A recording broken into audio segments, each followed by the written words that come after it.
Good evening, everybody. Hello. Good evening. How's everyone? Pretty good. Kids are back today. There's nothing better than that. What did you say, Mike? The kids were back today. There's nothing better than that. Seeing kindergartners in class for the first time. If that doesn't put you in a good mood, nothing will. And the excitement on their faces and the dancing that they were doing to just see each other was just priceless. Mm-hmm.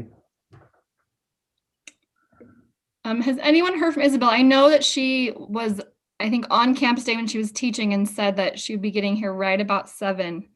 I'm wondering if we want to get started. And then hopefully she'll be joining. Are we going to start with the announcement from the interpreters? Correct. Text her. Yes. Good evening, everyone. My colleague Desmond and I will be the interpreters for this evening. I will also repeat this instruction in Spanish. The Zoom interpretation feature will be used in this Zoom meeting for English and Spanish support. All participants on this call must select their language of preference by clicking the language when the host turns on the interpretation feature. This is found in the world icon located on your feature panel. Interpretation for this meeting will be conducted simultaneously. Buenas noches, me llamo Mónica y mi colega Desmond seremos los intérpretes asignados para esta junta. Se utilizará la función de interpretación de Zoom para soporte en inglés y en español. Todos los participantes de esta llamada deben seleccionar su idioma de preferencia haciendo clic en el idioma correspondiente cuando el anfitrión active la función de interpretación. Dicha función se encuentra en el panel de herramientas en el icono del globo terráqueo. El modo de interpretación de esta reunión será el simultáneo. Gracias por su colaboración. Thank you so much, interpreters, for being here. And with that, I call our meeting to order at 7:02. We have, I think, Isabel is in the attendees, so we're working on getting her moved over. So She's here now. yeah, so all board members are present and we will see her shortly. Yeah. Welcome. As a reminder, this meeting is being recorded. And with that, we are on to item 2, approval of tonight's agenda. Board, is there a motion? I move to approve tonight's agenda. I'll second that. If there's any public who wishes to speak to that, please use the raise hand feature now.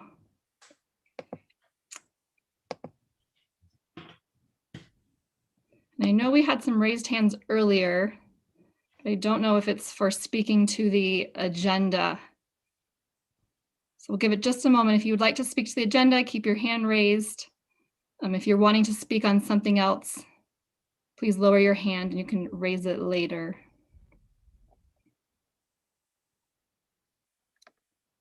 Okay, looking like people speaking other things. Board, are you ready to vote? All those in favor, please say aye. Aye. Chair votes aye, and with that, the motion passes. We are now on to item 3, comments from the board and superintendent. And just as a quick reminder, we have a very full agenda tonight. So we're asking that board members be very brief in your comments, just a minute or two. And I know that also that people sent in, some of the stuff that they have done. So tonight we'll go slightly different order. So I'll go first and then we'll go Jeff, Nancy, Bridget, and then Isabel. And you don't need to wait, just when one person's done, we can just go to the next person. So over the last couple of weeks, I've spent a great deal of time listening to our community and the broad range of perspectives that we have out there.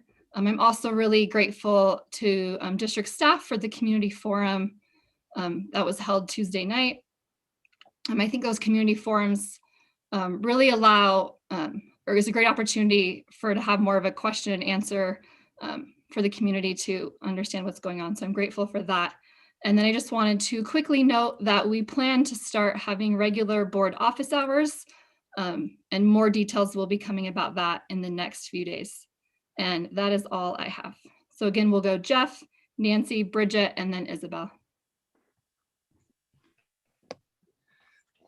So I just wanted to, this is usually my cue where I just say nothing, but there was an important thing that's been on my mind for a while, and I want to make sure we initiate it. So since last summer, we've seen a significant increase in engagement in our community, and it's we had more diverse community voice expressing themselves, which led to some really valuable additions to the way we run our business. Considering my profession and a lot of the big focus on equity of the board and my profession, has caused me to reflect quite a bit on policies in place and how to move forward in removing obstacles to continue that effort to grow as a community. Given the current levels of community engagement, I believe that this is a good time to initiate a process of organizing our school district into trustee areas for future elections for the long-term benefit and health of our community. Part of that consideration also goes with the recent census that was taken, and the fact that, as I stated early on when I was running, that I'm not planning on running for another term after this term. I think this is a good time to request that the board place this on future agendas. I'm also confident that we have the capacity and we can do this without jeopardizing any of the current important matters before the board. And again, this is also, like I said, with the current engagement of our community, this is probably the best move we can do as well. Thank you.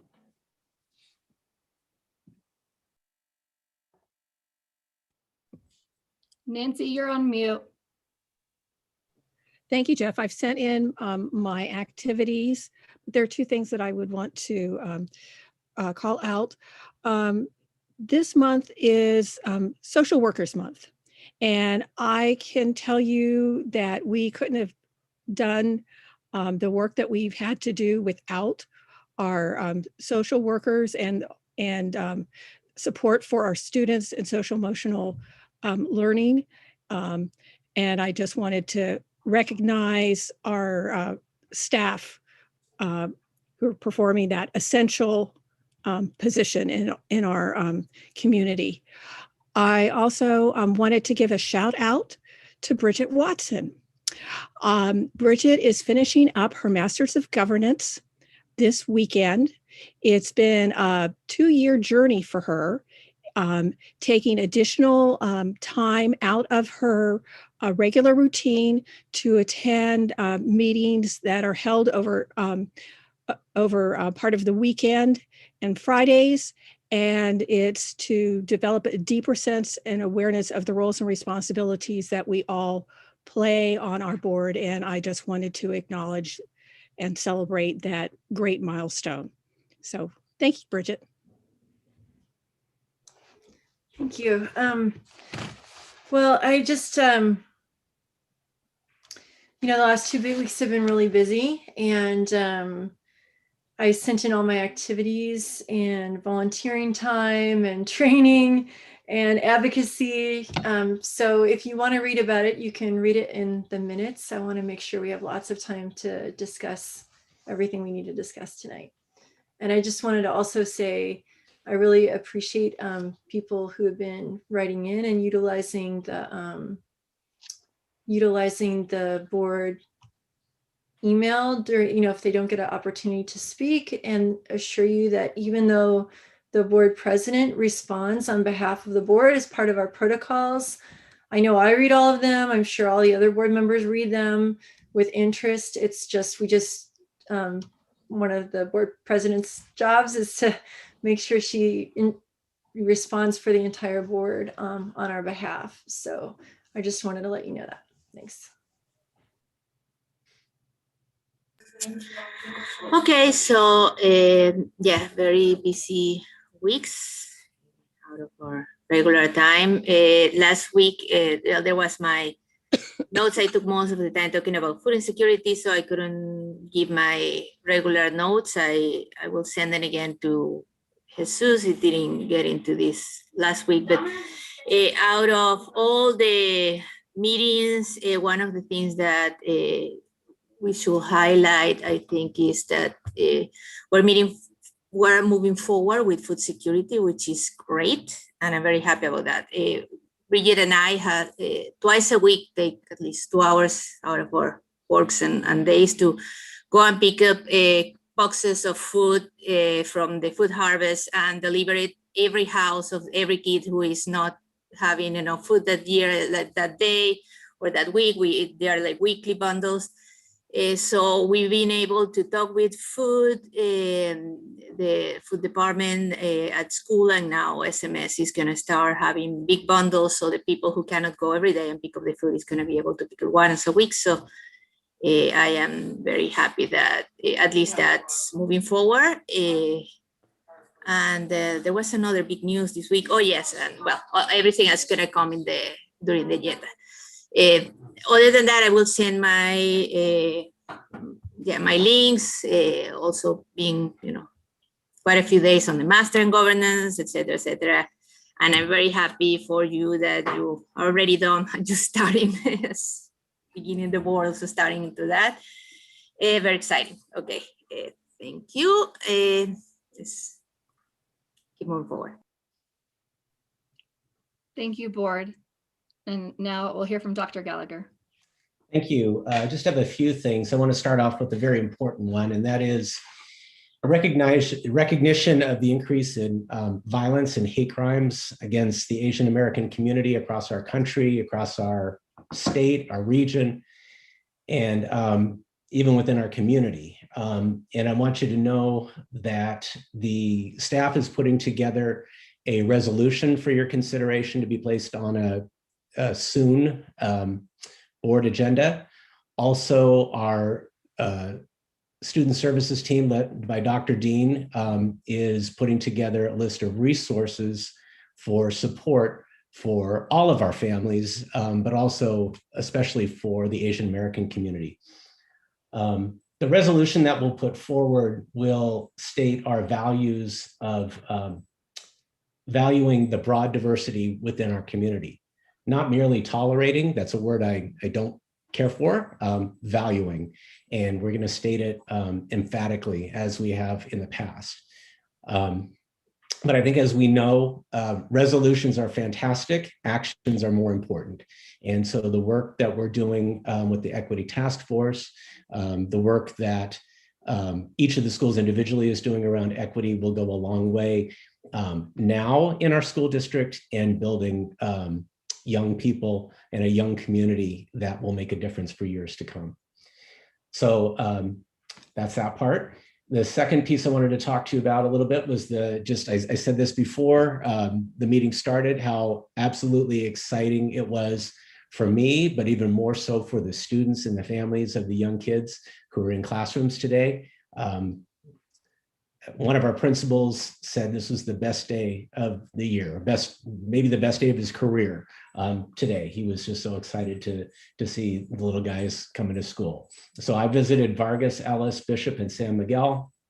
I checked with each of the principals. Their protocols are working fantastically. The RUVNA screening is working really, really well. Our principals did walkthroughs yesterday. So I feel very good about that. Happened upon the rapid antigen testing at Bishop. So that piece is moving really well. Kids were wearing their masks, social distancing practices were in place. So I feel really good. Most of all, you could see really excited, happy kids who are learning. So that's fantastic. And then the last thing, we had the community forum this past Tuesday, and staff would like to do another one before spring break and then do several more before the end of the school year. So to space them out. At this point, to keep the community engaged and listen to the community as we progress in our reopening, and then to phase into talking seriously, engaging the community seriously about summer school and our opening in August, which we'll talk more about in our presentation. So more on that to come. And that's all I have. Thank you. All right, we are now on to item 4, comments from the Sunnyvale Education Association. If there's an official representative from the association, if you could please use a raise hand feature. Yes, and I see Wendy Smith. All right.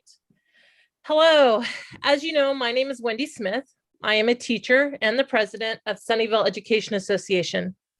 I'm here tonight representing the 366 teachers that make up SEA. You might be wondering why I mentioned the number of teachers. Well, I mention them because it has come to my attention that there had been people in the community who have this misconception that there is the union and then there are the teachers. Well, I'm here tonight to put some of these falsehoods to rest. You see, as you guys know, they are one and the same. The teachers are the union. The decision-making body of SEA is indeed the Rep Council, and the Rep Council is comprised of teachers from each school site. The goal of SEA has been and continues to be to support the district's mission of providing our students with a strong foundation of academic, behavioral, and social-emotional skills to prepare them for success in a diverse, challenging, and changing world. Nothing has been more challenging and changing than teaching during a pandemic. On behalf of the teachers in Sunnyvale, we would like to share our appreciation for this school board and their commitment to our students, families, and teachers. We so appreciate your dedication to not breaking CDC guidelines or local, state, and federal laws, to keeping everyone safe and to not cave into public pressure that would break those rules and risk the health of our students. Thank you for working with us in developing in-person school options that work within the guidelines of student and staff safety. Thank you for volunteering your time in meeting the SEL needs of our students, whether it be through the district food program, like Isabel mentioned, or volunteering your personal time in our classrooms. Your deliberate questions in each board meeting since the start of this pandemic has reassured us that the spirit of collaboration in Sunnyvale continues to be strong. We do not dismiss the power of the pandemic or the fact that we are still in the throes of it, but we feel united in our plans to bring students back in the safest manner possible while planning for full reopening in the fall. With us, you have endured and continue to persevere through the ever-changing guidelines of the state and county and have taken those guidelines to our classrooms, making them work to the best of our ability. Today, we witness the result of all that hard work when we welcome back the first phase of students with those safety protocols in place. Again, I stand here and say thank you.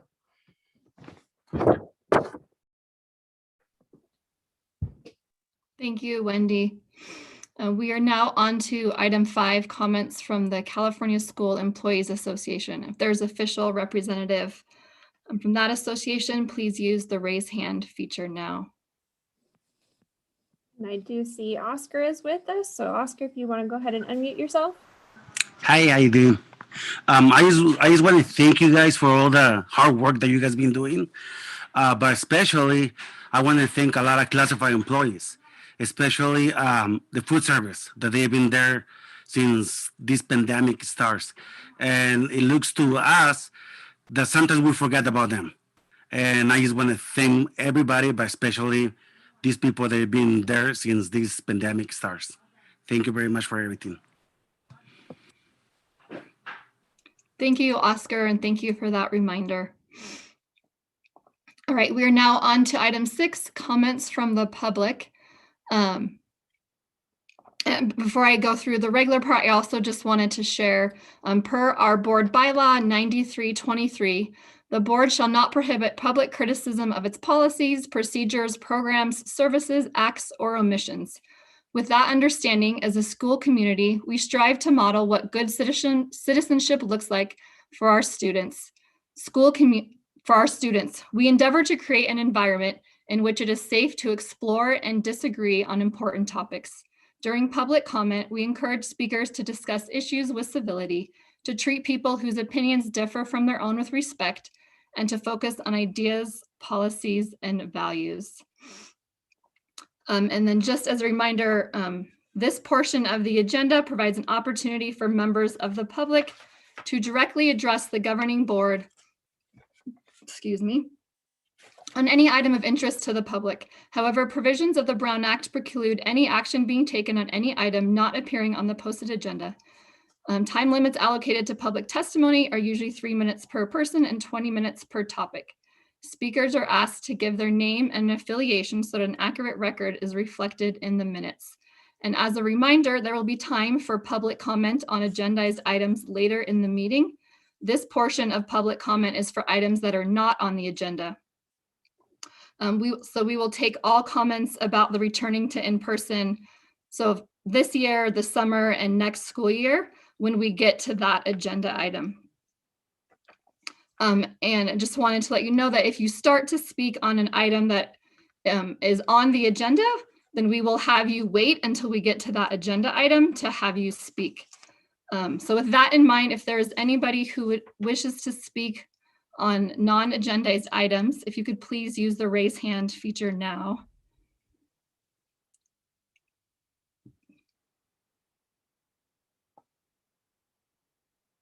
We'll give it just a moment, and then Aaliyah will read off the number of people and who will be the last speaker. So we'll give it just a moment longer.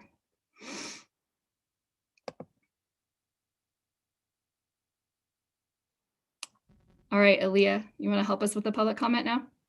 Absolutely. So it looks like we have 4 hand raised. First up is Michelle Koo, then Rindala Sawaya, then we'll have R.T. Ramaswamy, and then Donald Pearson. But first up is Michelle. And real fast, I forgot to say, just as a reminder, so you'll have the time will be up there for you to see, and at 30 seconds, Aaliyah will give you a reminder that you have 30 seconds and to wrap up your time. And just to make sure that we can give enough time for everybody.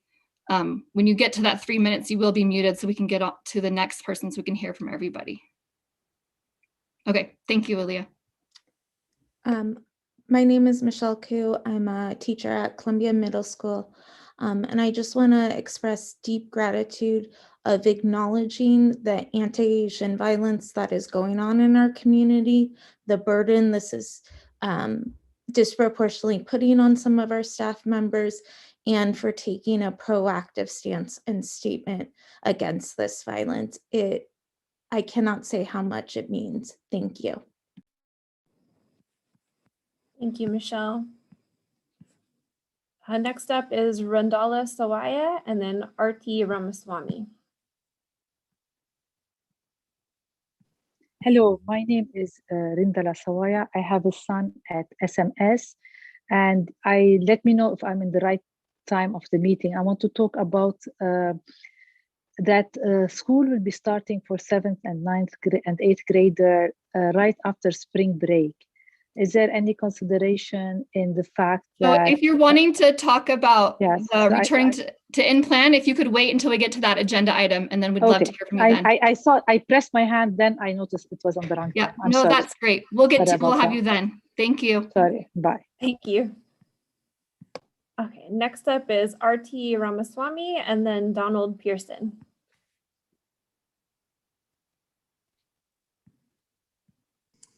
Hello. Are you able to hear me okay? Yes. Okay. My first comment is on the district's equity statement. I wasn't sure if an inclusion and diversity statement also exists. I would like you to explore expanding to adding inclusion and diversity, very much needed in this environment. I take inclusion to mean that differences are welcome, different perspectives are respectfully heard, and where everyone feels a sense of belonging and inclusion. When things are going well, teachers, admin, staff are supposedly doing a great job, and everyone goes into an awards appreciation ceremony. That's really wonderful. But if any family, parent or child has an issue or any issue, they're considered or labeled to be complaining or whining or showing entitlement. I will not use other choice languages in this forum, or not even having a supportive home environment. If this comes from a teacher leader, it becomes difficult for people to voice their concern and for families to feel included in the community. I appreciate Dr. Gallagher, your team, and the school principals being open to hearing different perspectives, but this has to trickle down to all district employees.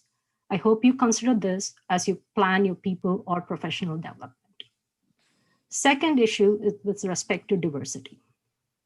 I mean, I'm just taking one example here. With respect to your parent advisory committee on reopening, is it reflective of the diversity in the district with respect to ethnicity, social economic status, et cetera, et cetera? 30 seconds. Yeah, I understand that year has passed, but as you look into fall planning and any other initiatives, please take into consideration having parent representatives who are reflective of the district diverse demographics. That's all for my comments. Thank you for your time. Thank you so much. Next up is Donald Pearson, and then the last one we'll take is Vivek.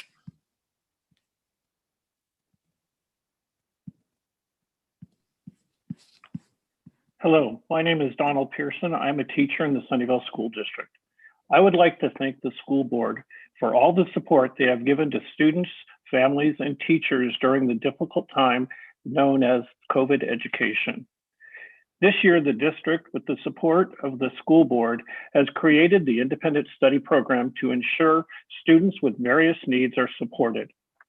With the new addition to this education program, students have been able to work independently and learn at their own pace. While the program was designed to use an online program, it was found necessary to support students by teachers creating their own curriculum. I had to quickly change and adapt to creating material and assignments to meet the needs of all my students. The program was supposed to be a complete program, but the language arts, math, and social studies did not cover all the California standards. While using the program, I created new assessments for all areas. Currently, I understand that the SCA and SSD are negotiating for the 21-22 school year. I hope and continue that the school board will support these efforts. During the past year, the school board has supported families, students, and teachers. I, for one, am grateful for everything each one of you has done. Thank you for listening to me. Thank you so much. And last up is Vivek. Okay, my name is Vivek. I have a second grader at Ellis. And my comment is really about STAR test that my second grader took for the third time. She skipped once. And I have to say, I've spoken to many parents around. And for a second grader, the kind of test that is being given, even for an English language, somebody whose first language is English, this entire test is totally disingenuous. It is deceptive. It is totally irrelevant and very, very irresponsible. I don't know if this board has seen the 34 questions that are in the test. I have taken the photos of most. I have sent those photos to the teachers. I have sent those photos to the principal of my school. And really, you have to see what to believe it yourself. The English being tested there is English of 6th to 7th grade. Either we are not teaching the students that we are expecting them to answer, or we just don't know what we are giving them. That is so badly done that suddenly you get a pop-up saying you've run out of time when there's actually no clock running. There are no instructions towards time testing. The students are not being taught how to do time testing. I really don't know what kind of test and who's responsible for giving them. Somebody really needs to take a look at it and make the accountable party understand that if this test is being used to do any metric calculation or understanding the level of learning for students, well, I think we are just deceiving each other, because that test is completely out of any relevancy domain that you can imagine. So please have a look at the STAR test, find out for yourself what I'm talking about, and it'll really do a great favor to every student in the district if they can modify the test to the ability that's being taught. Thank you. Thank you so much. Thank you, Aaliyah, for your help with that. And thank you for all those who shared your thoughts. And thank you for using civil discourse. We very much appreciate that. We are get back to my agenda. We are now on to we're into review and discussion. And the first item is 7A, the return to in-person instruction progress. And I believe I'm turning that over to Dr. Gallagher to start with. Is that correct? Yes, that's correct. And Jeremy has, or Mr. Nishihara has the slideshow. So if you want to begin with that. Thank you. And I just want to make note, so we will have the presentation from staff, and then after that, we will open up for public comment. Okay, this is very similar. We've made a few adjustments from the presentation that we made to the community at the community forum on Tuesday. There's some updates, and we're actually constantly updating. As I said in my opening comments, we're very, very excited that today is the day that students began returning to campuses for in-person instruction. Of course, we've had kids on campus in supervised learning groups since the fall. And of course, we've had teachers teaching from classrooms. And I really appreciate what Mr. Hauragi said about food service workers. I try to remember to say every chance I get that schools closed last year on March 13th. That was a Friday. On March 16th, food service workers were handing out food to the community. So I appreciate all of our employees. I appreciate all of our classified employees, but there's a special place in my heart for the food service workers, because if we think back to the very beginning of the pandemic, and we just didn't know how the virus was spread, that was really heroic work. So thank you. But today we have kids back on campus. And so we're going to go through our progress. And if you can go to the next slide, please, Mr. Nishihara.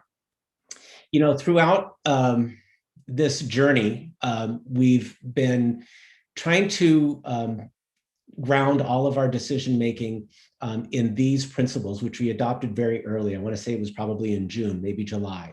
And they were safety, flexibility, high quality teaching and learning, and equity. So I could talk for a while on each of them. I'll tell you that we do have a slide on safety that's coming up that we'll go through relatively quickly. I talked a little bit about that in my opening comments. Board, of course, if you have any questions about that, how things are progressing, we absolutely welcome them, and the community as well.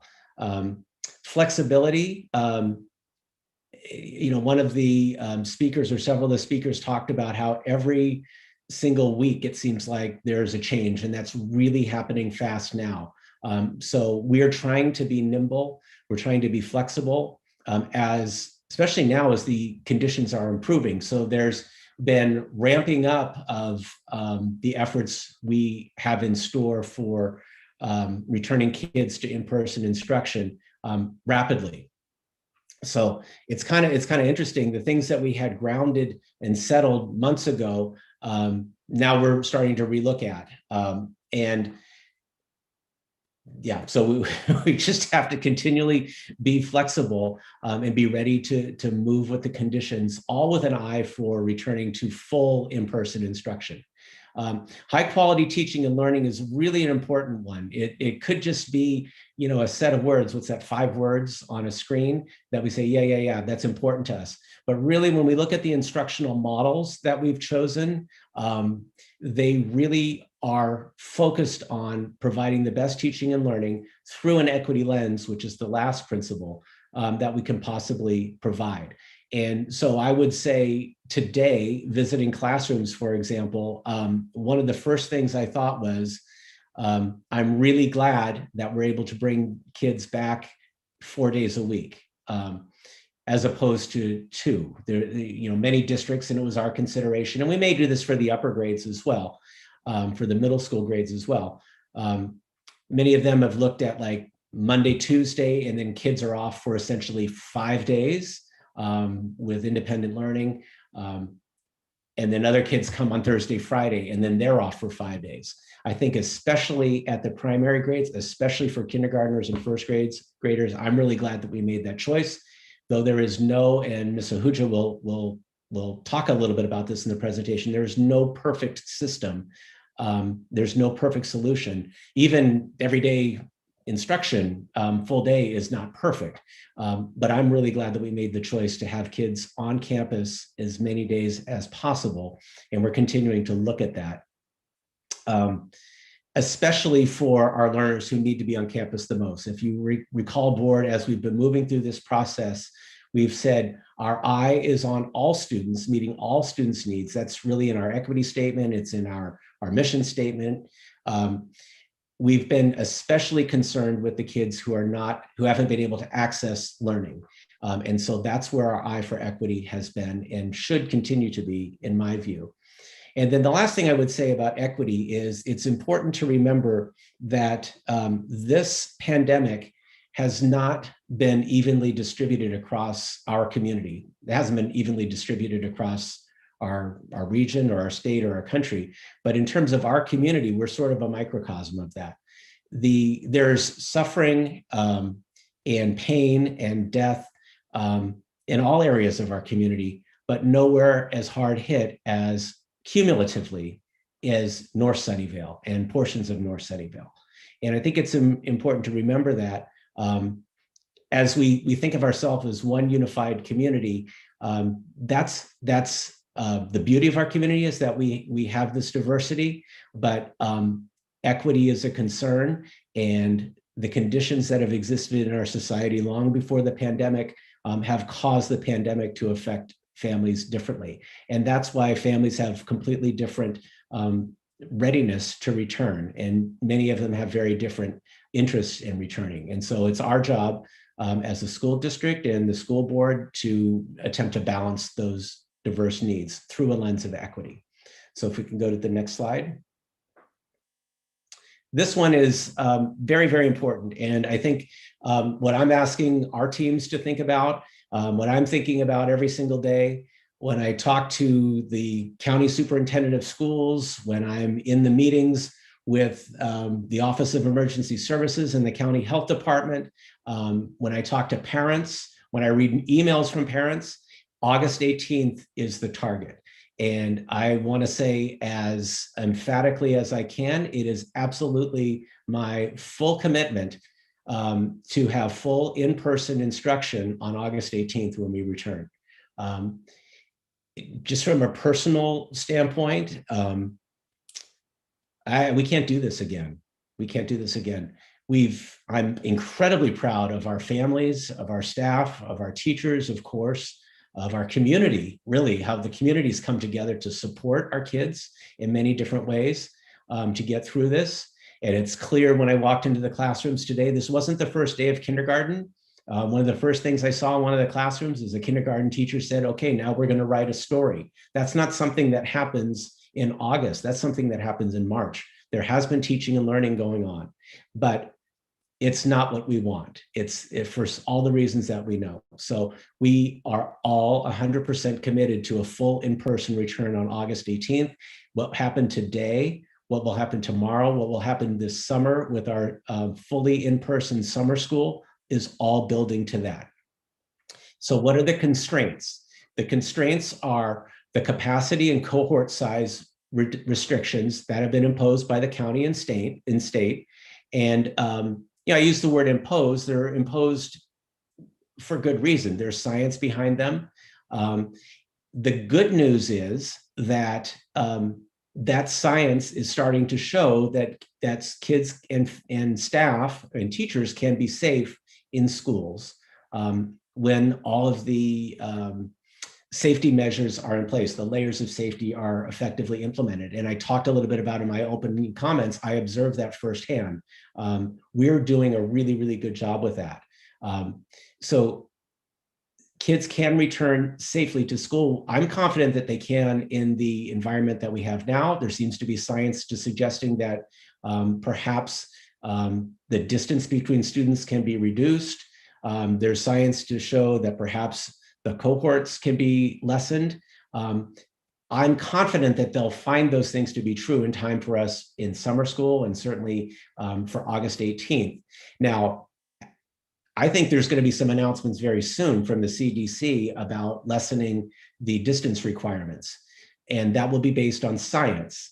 But that alone won't solve the problem. And the kind of the analogy I like to use is, if a family says, okay, CDC says it's okay for my child to sit 3 feet away from another child in class, why is it that we have to wait outside of Trader Joe's because there's too many people in the store and everyone has to stand on dots that are 6 feet apart, right?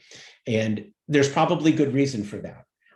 But that's going to take communication. So we're going to have to work as a community to understand the science, to communicate the science, to move through that. Because if we were to, say, tomorrow, lessen the restrictions to 3 feet, let's say we were just going to do that unilaterally, or someone said we were allowed to, we would lose a large number of our students because they wouldn't feel safe anymore.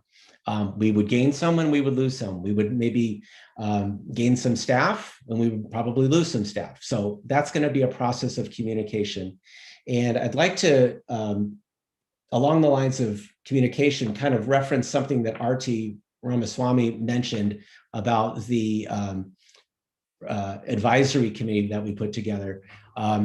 It's my view and my intention is that we really need to do a reboot on that. And I appreciate RT's comments about making sure that it's diverse and it's representative of the whole district and the different points of view in the district. And I'd like it to be large, and I'd like it to be a nice place where all different points of views can be shared so that we work together as a unified community towards a safe reopening that all of us can feel good about. The last piece is liability, and this is kind of a wonky technical thing, but our attorneys reminded of this today. There still is not liability protection for school districts in the COVID era. So that's something we have to be aware of too. So we can't just haphazardly, as one of the speakers suggested that we not do either, we can't haphazardly abandon the safety protocols because that would open us up to liability.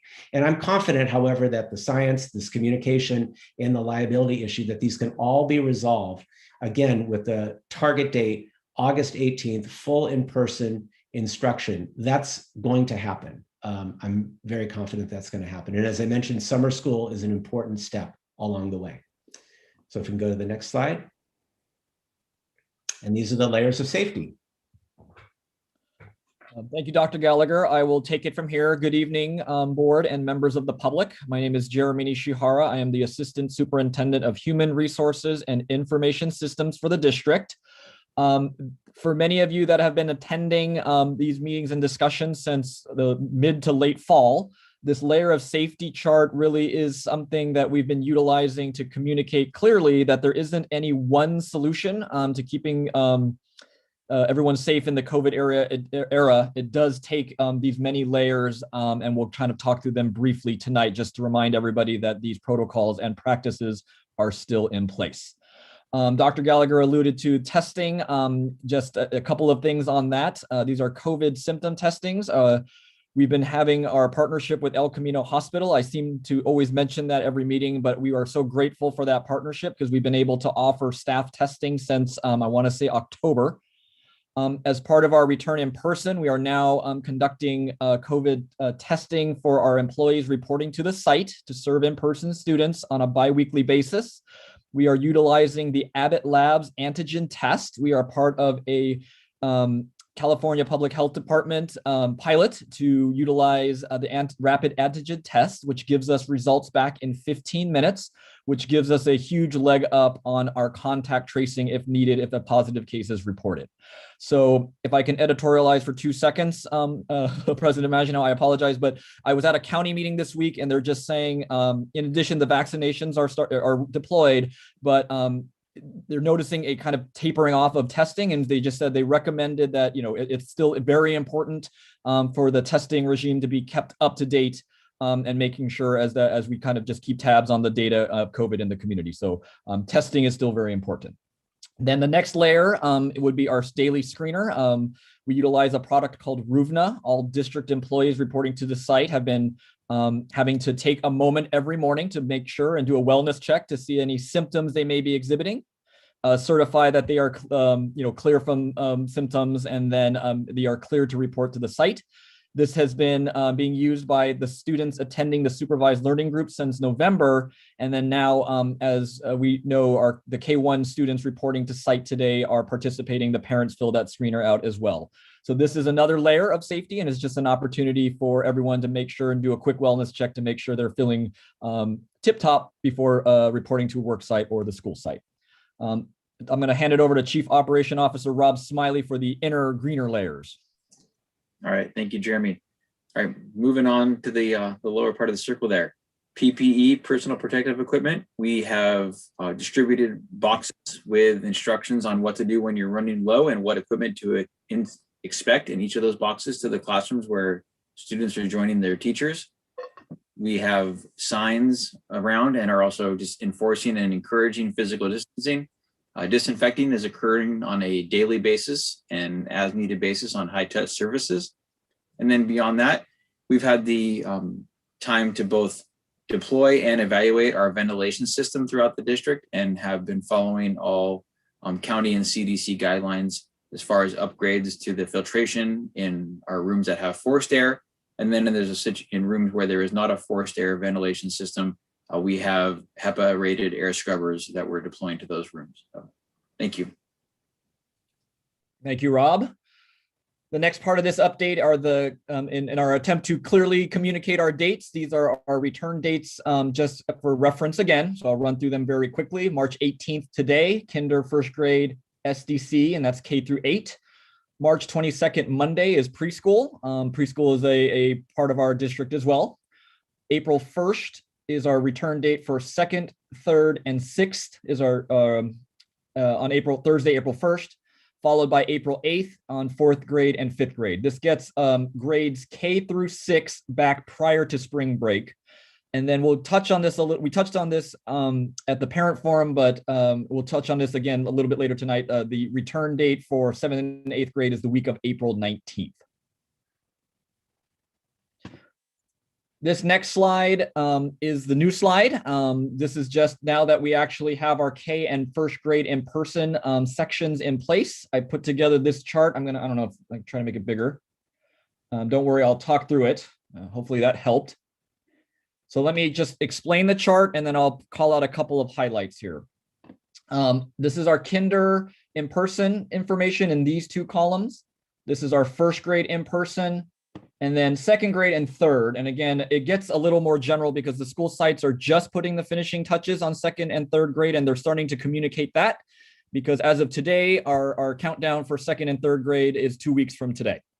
4th and 5th is still being developed. Plus, I wanted to try to fit everything on one page. We are committed to keeping this information updated and potentially putting it on the website just so everyone knows kind of our progress. So that's with K, 1st, 2nd, and 3rd. What this next column is, these are the actual number of students that are in the sections at the schools that today. So these are the actual numbers of the rosters for the class. The second column is there's been some questions about the survey and wanted to make sure that anyone requesting in-person hybrid, this column reflects any of those survey respondents who said, I want to return in person. And if we've been able to accommodate them or not. So a 0 means we've accommodated all of those initial requests. And if there's a number in it, that means we have not at this point. So for example, Bishop has a K class with 24 students. They've request not met is 0. They were able to accommodate everyone with the in-person. First grade, they had 18 in their first grade section and a 0 except. So that's how you would read that chart. I'm going to pause a little bit here. Fairwood needed a combo class to accommodate their in-persons. So they had, there's 12 in the first grade portion of the combo. 2nd grade is 11. There are a little bit of an anomaly in the sense that they started, because of the first grade section, the 2nd grade started today as well. That's just one example of the flexibility being applied. Okay. So now let's get down to the kind of the blue and the numbers that you were probably interested in here. So if you recall, we had 3 important. This came out of the board meetings, the community forums, And the reopening task force at the time was saying there are three competing interests. They're all equally important. Wanting to remain virtual, wanting to return in person, and trying to remain with the teacher. So those are three very important things. But as we apply those three things, sometimes they don't work together. So it became difficult. And so let me just talk through one example. So San Miguel and the Juntos program, for those of you who are unaware, San Miguel is a fantastic neighborhood school, but it is also the home of our two-way bilingual immersion program, the Juntos program. So there are roughly two classes per grade level for the Juntos strand and one class strand for the neighborhood. So on one hand, someone could just say, hey, Jeremy, put these 7 and 4 together, and then you have your halfway to a K section. However, there are two different methodologies going on with the Juntos program being bilingual immersion. And so the numbers became, what is it called?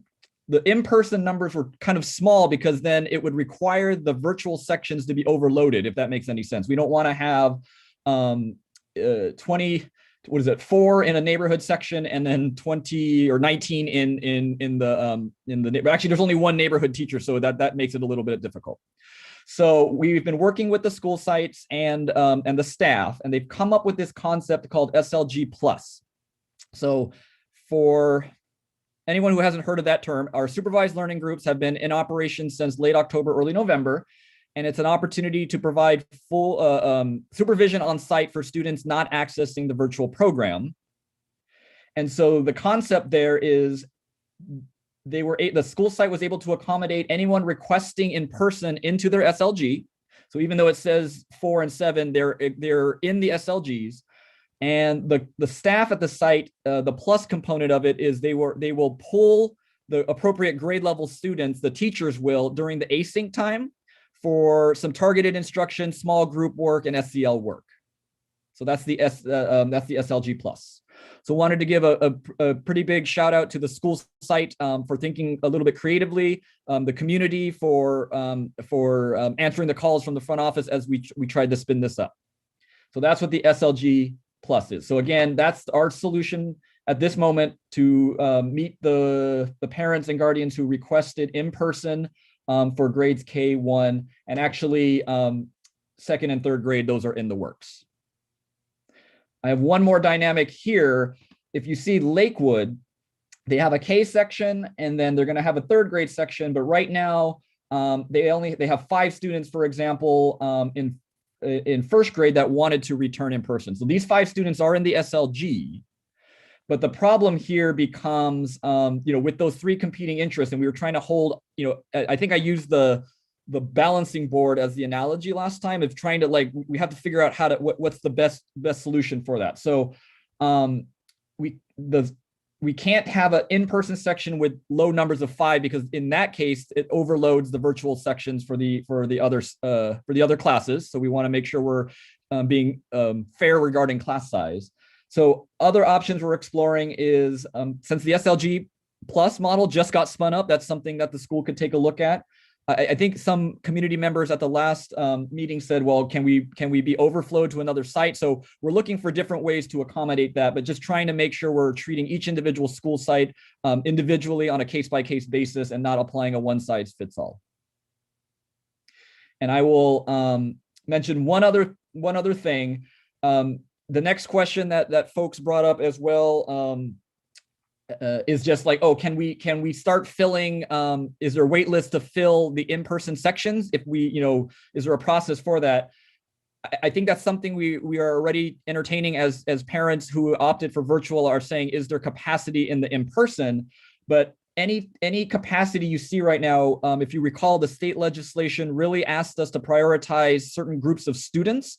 So the school sites are doing constant outreach to make sure that we are really engaging and offering the in-person sections for students not engaging in the virtual program, English learners, foster youth, etc. There's several groups that have been identified. So we are in the process of following up in that part. So again, if someone says, oh, look at, there's some space here at Bishop, can I get in? We're saying, yes, but we need to make sure that we're going in an orderly process. So I think those are the main comments that I had from last time that I wanted to make sure everyone knew that we were already taking into consideration. So I know we'll take questions later, so I'm going to let this sit here for another second or two, and then we'll move on in the presentation, because if we break down for questions here, we may never get off this slide. So.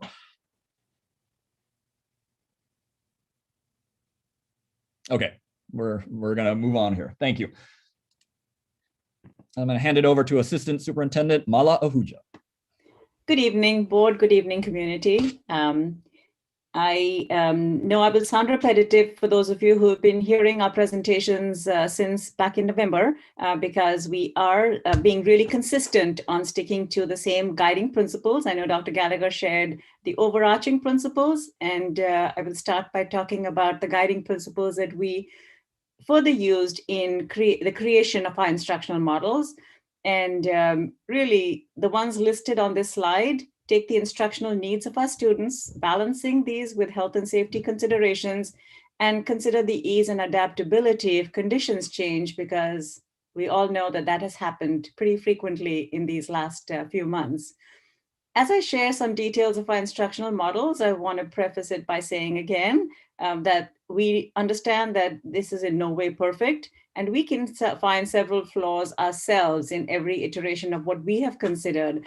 The two that we most closely considered were having students on campus 2 full days a week, and that would have given students 2 full days with no teacher or student connection.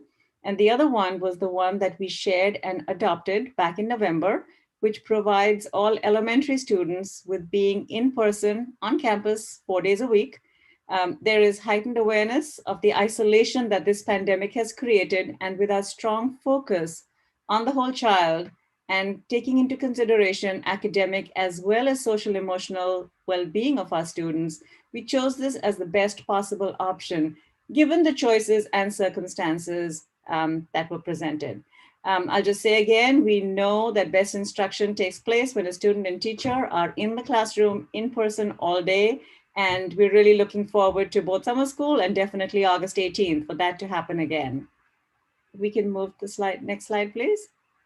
So the elementary school model is an AM/PM model where every student is in school for a portion of the day, like I mentioned earlier, 4 half days a week.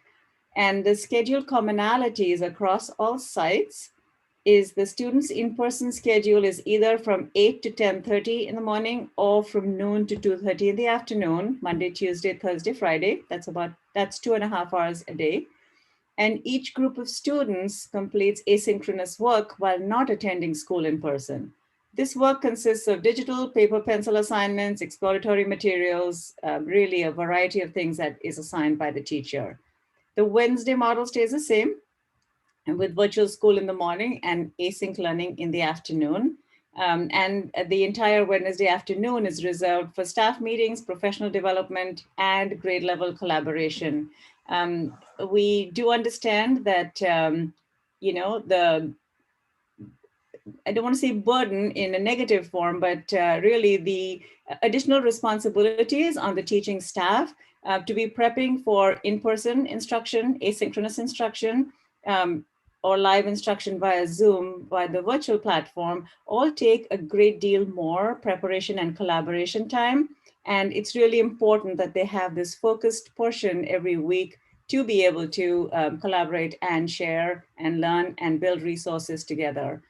In addition, the Wednesday was chosen specifically because it fell in the middle of the week, and for deeper cleaning purposes, it was a day that was preferable to otherwise Fridays when we had early release for kindergarten through 3rd grade.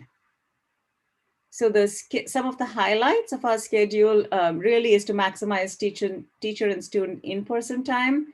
And then there's a parity between the hybrid and the virtual school model in terms of the instructional minutes.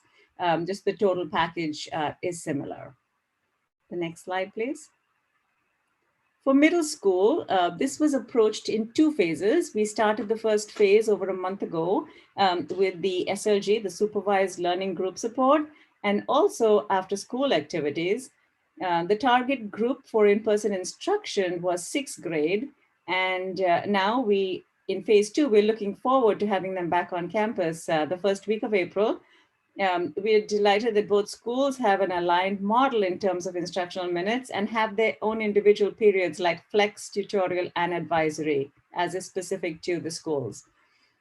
We started with the equity-focused model of bringing back students that most needed in-person instruction based on their participation and engagement in virtual school. And the next slide was almost like a phase 3, because now with the relaxing of the guidelines due to improving conditions, this offering has been widened and many more students will be served in person. In the previous 6th grade schedule, a small number of students were coming to school 4 days a week, Monday, Tuesday, Thursday, Friday, for English, language arts, and math, the foundational core subject areas. And in the new schedule, we will have 6th grade student cohorts coming to school 2 days a week, either Monday and Tuesday or Thursday and Friday for the same English, language arts, and math blocks. This essentially doubles the number of students that can be on campus over the course of the week, though it does decrease how many days the students are on campus. And now, the next slide, please. We are planning for the return of the 7th and 8th grades, and here are some of the steps that are being taken along the way, which includes, determining a model, conducting a parent survey and seeing how that, what the results are like. The principals will be sharing detailed information along with the survey that was just mentioned, and the results of which are going to be guiding next steps. And we look forward to welcoming our 7th and 8th grade students back on campus the week of April 19th, right after our spring break.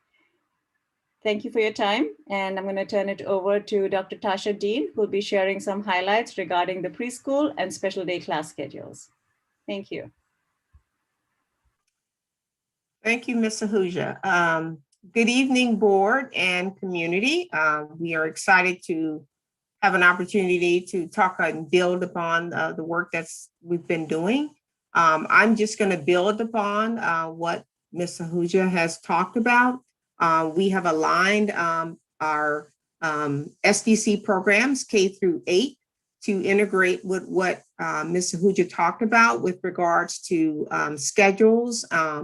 And a big rationale for that is we want to ensure our students who need mainstreaming and inclusive opportunities have an opportunity to do that when it's appropriate and possible for them to do so. The other rationale there too is so that other related services that need to be provided would be able to be provided and not interrupt the core instruction that's being provided for students. So there's great alignment with the K through 8 model. The other point to emphasize for our SDC students is that because of the size of the classroom, when possible, the students will be phasing in an AM/PM model as described. But as we go through the remainder of the year, for those students and families who have agreed for a full day program, they will have that opportunity to do so. Next slide, please.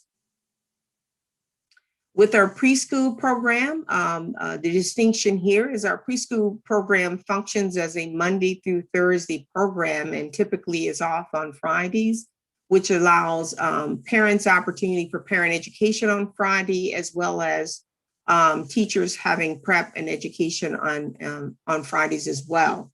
You'll see a similar AM and PM model for our preschool program.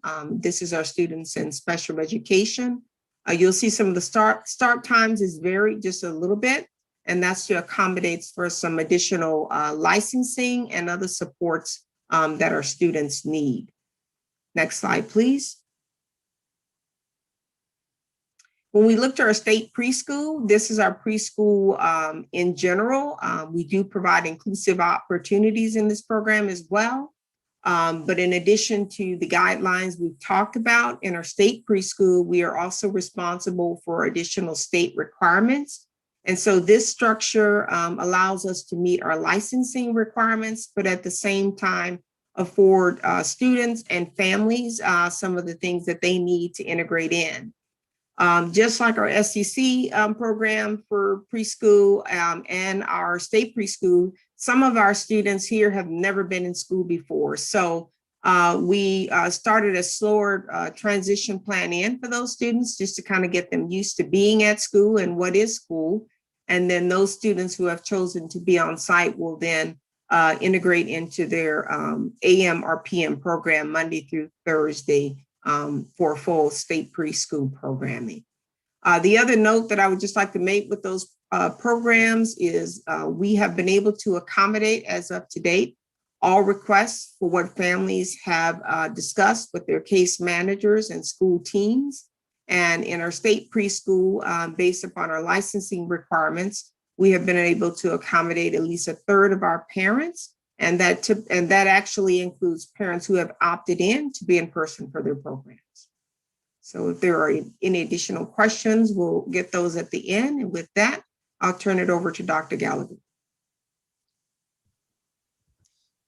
Okay, so I just wanted to share a couple of secondary models that are being used. So we'll start with our high school district.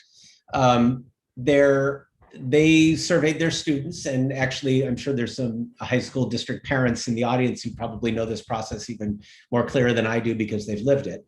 But students identified as choosing either to be in person or remote. And students who are in person, if there's an A-B schedule, so they either come in on Monday, Tuesday, or they come in on Thursday, Friday. Wednesday, all students participate remotely in the in-person model. And their target date for starting is the same as ours, April 19th.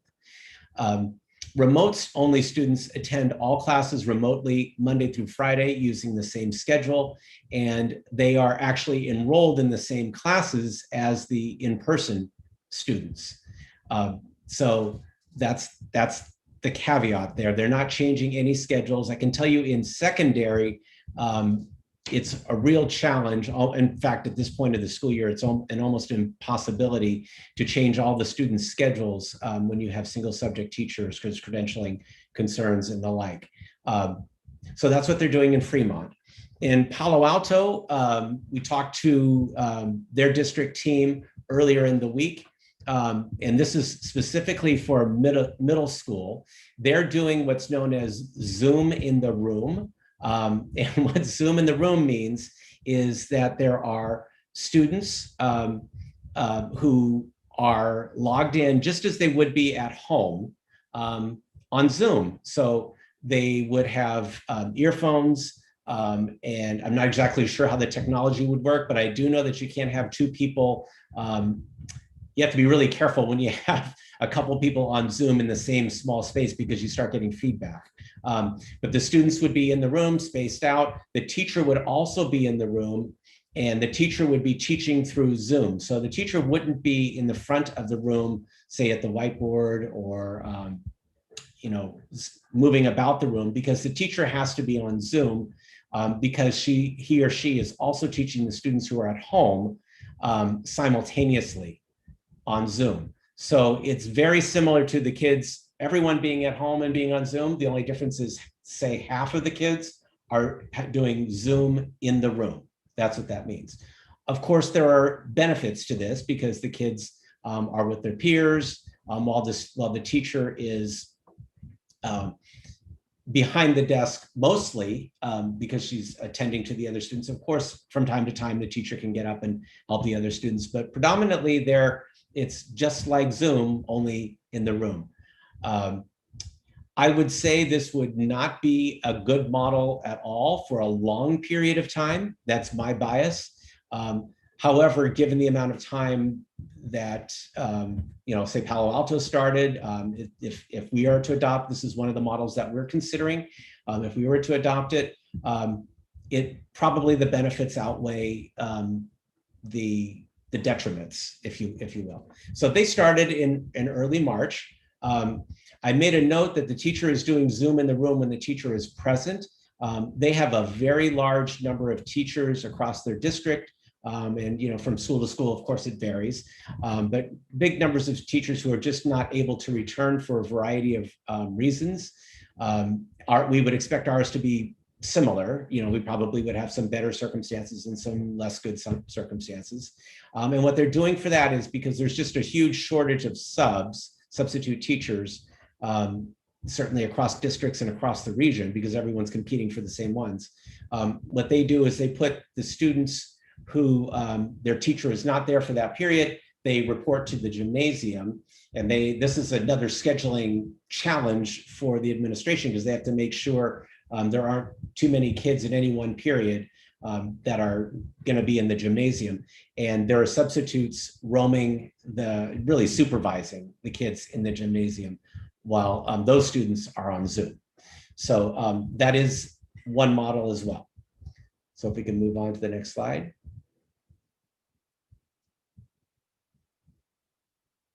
Next steps. So we kind of, really we're focused on 7th and 8th.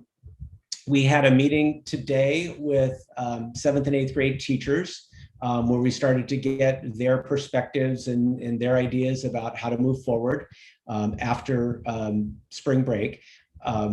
We are going to implement the survey in the next week. We had thought about implementing the survey this week, but we thought it's probably better to have a clearer vision of what the model is when we survey students. And so that's what we're going to do. And then we, of course, are going to have to provide, and we will provide families with the information that they need to make their decisions, and then also to begin right after spring break. So April 19th sounds like a long way off.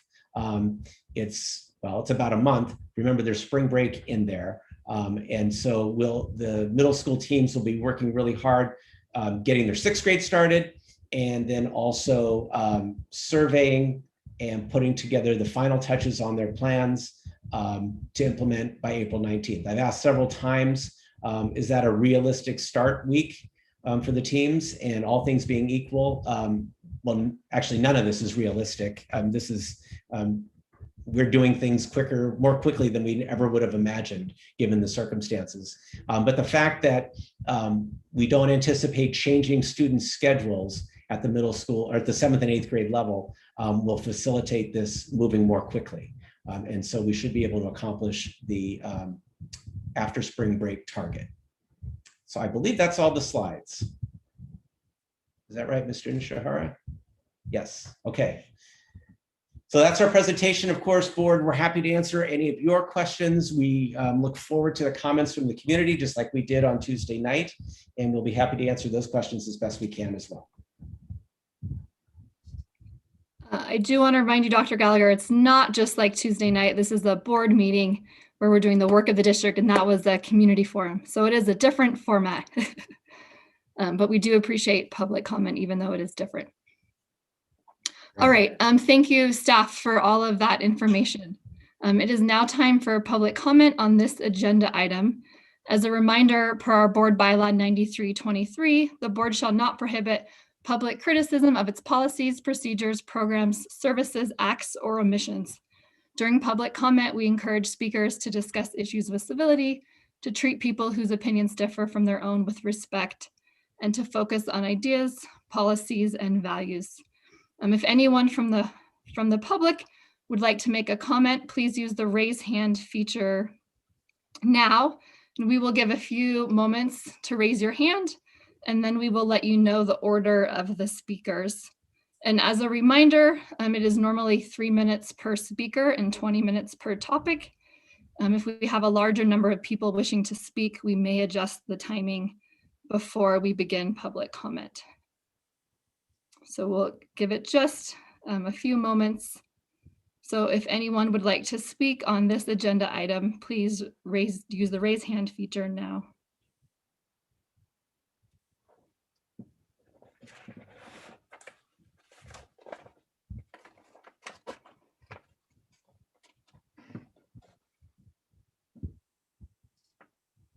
Give it just a few more seconds if there's anyone else still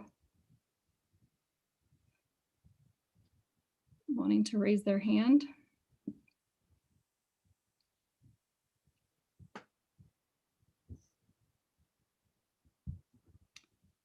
All right, Aaliyah, how many speakers, how many raised hands do we have? So we currently have 13 raised hands.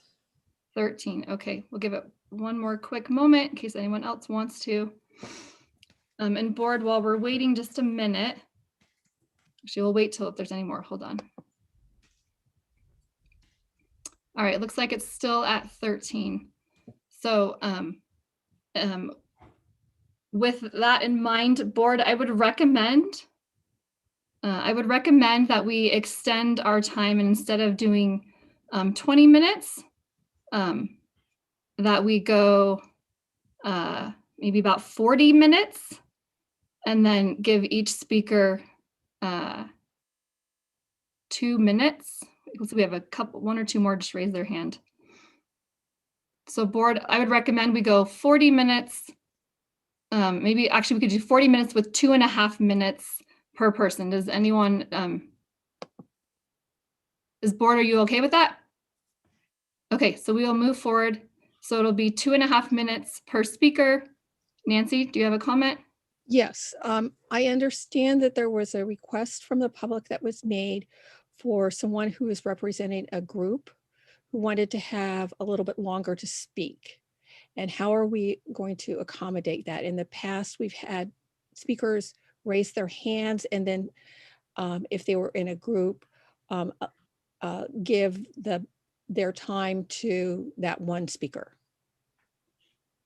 So I don't remember in the past us doing that. Maybe you've done that previously before. But my understanding is that we do not do that, but that in the past, like the past from that I've been on, that people have divvied up it and each person has given a portion of it. And so I think we need to be fair for everybody, I think we need to have every speaker gets 2.5 minutes.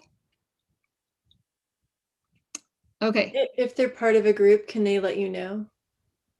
So we can put them in the right order if they're part of So if there is a group, like we do have somebody who is presenting, and so if they have others who want to go, we can do our best. Put them in order. Yeah, to put them in order if we can. So I would just say if you're part of a group and you're a speaker, and if you want to speak in order, just tell us and we'll call those people in order. If we can, to the best of our abilities. Yep. Okay. Okay.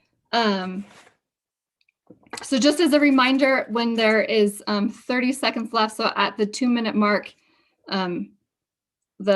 you will get a reminder from Aaliyah that you have 30 seconds left and to wrap up your time. And then when we hit the 2.5 minutes, then we will move on to the next person so we can make sure that we get to hear from everybody.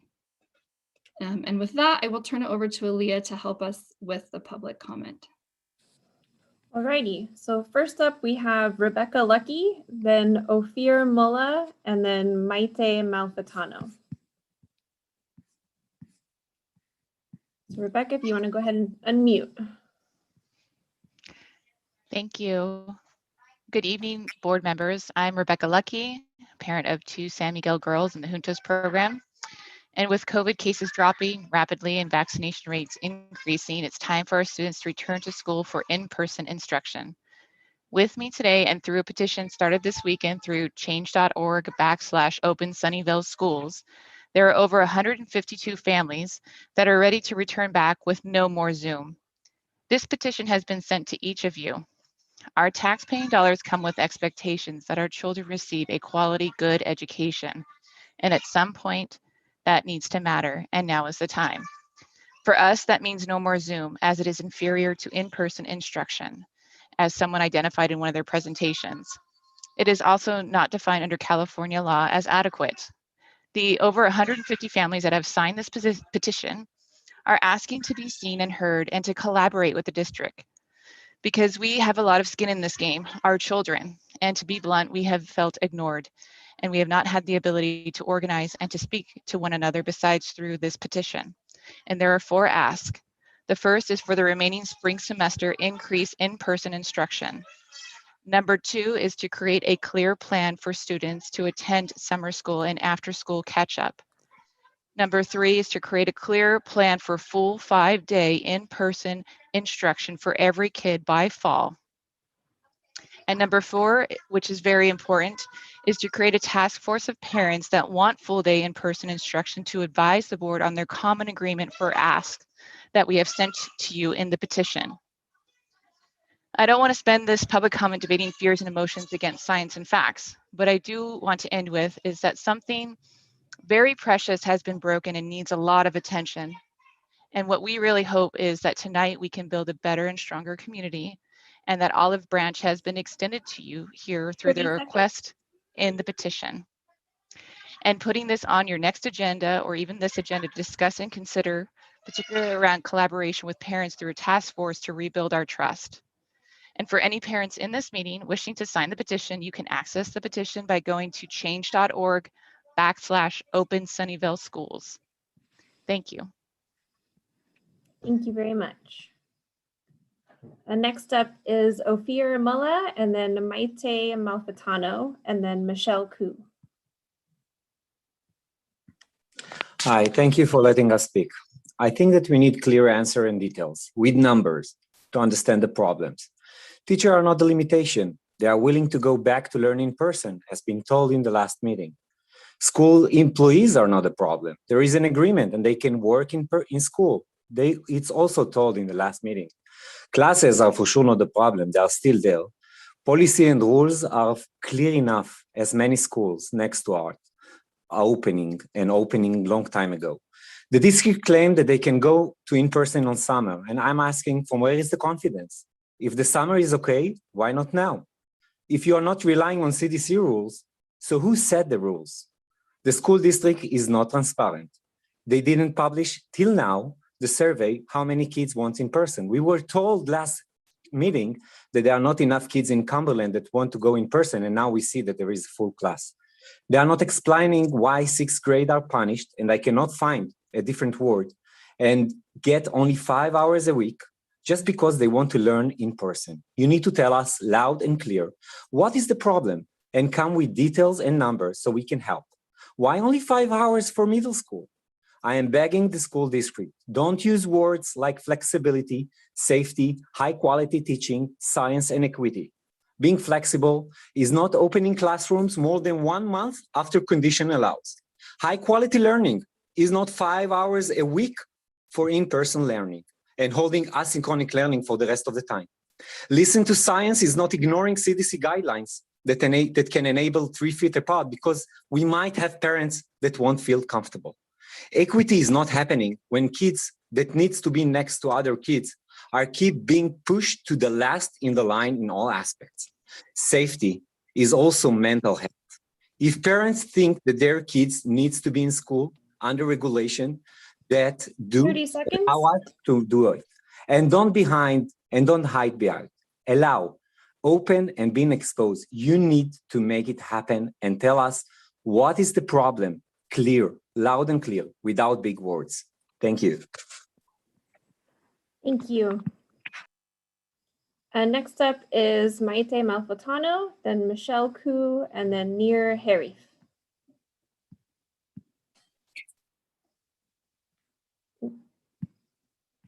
Sorry, go ahead, Maite. That was my mistake. You can go ahead and unmute yourself. Yes. Hello. May I speak Spanish instead of English? Yes. Lo que yo quisiera es, me gustaría ver para el momento de empezar en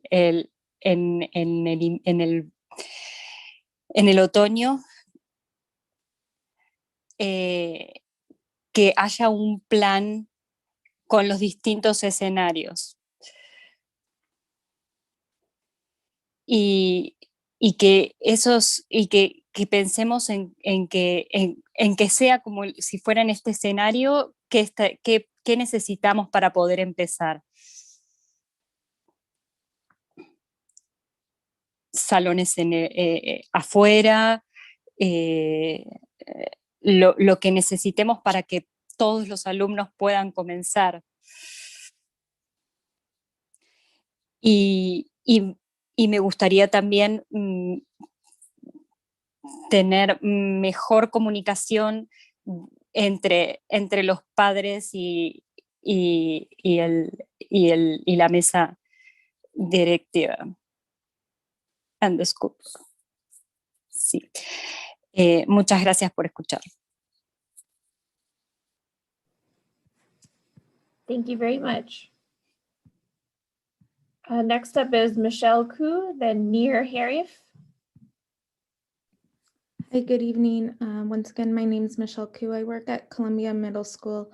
I know one of our guiding values is equity, and I want to appreciate the hard work our classified staff is doing, especially related to food service.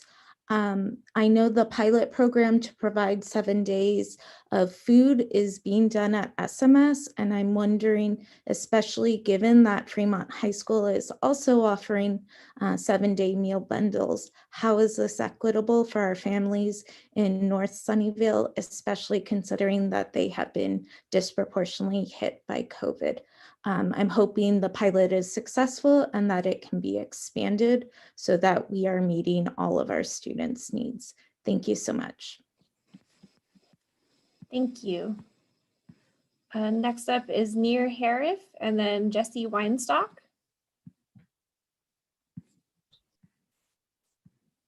Hi, good evening. Can you hear me? Yes.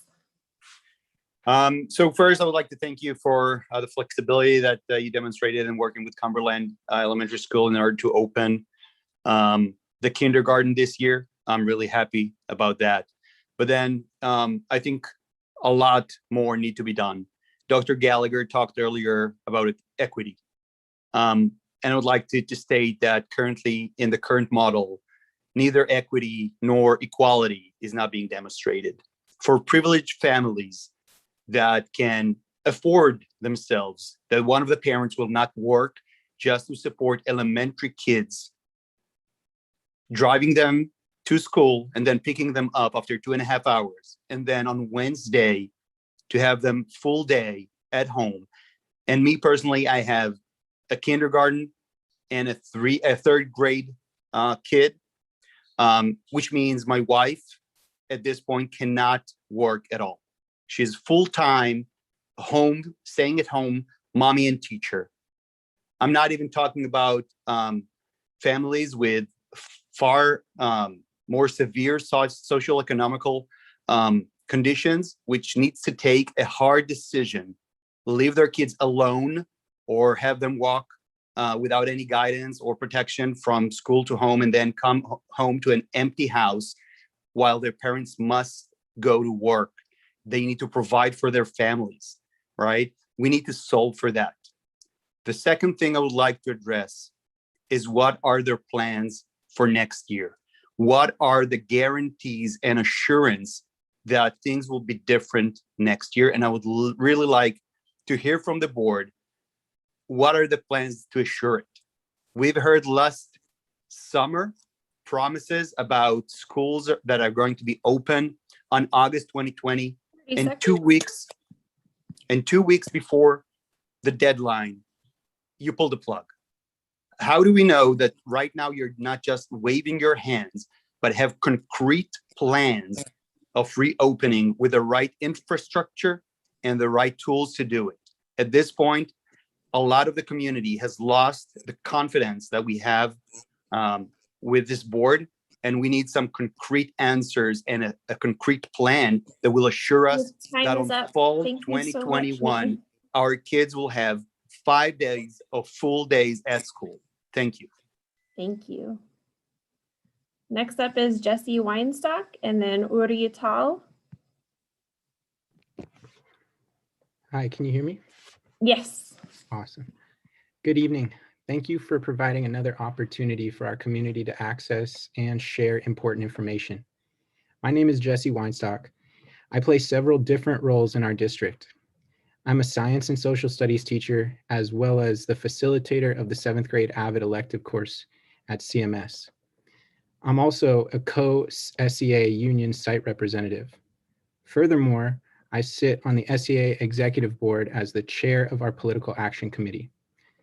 While actualizing these many roles and their associated responsibilities during a pandemic has been undoubtedly the most challenging thing I have ever faced in my professional and personal life, it has also provided me the great privilege to sit on several ad hoc committees, task forces, and the like, as we navigate the reinvention of this institution. From this privileged position, I've witnessed our SESD certificated staff, credentialed staff, admin, cabinet, and board face this infinitely complex challenge with care, diligence, respect, and integrity.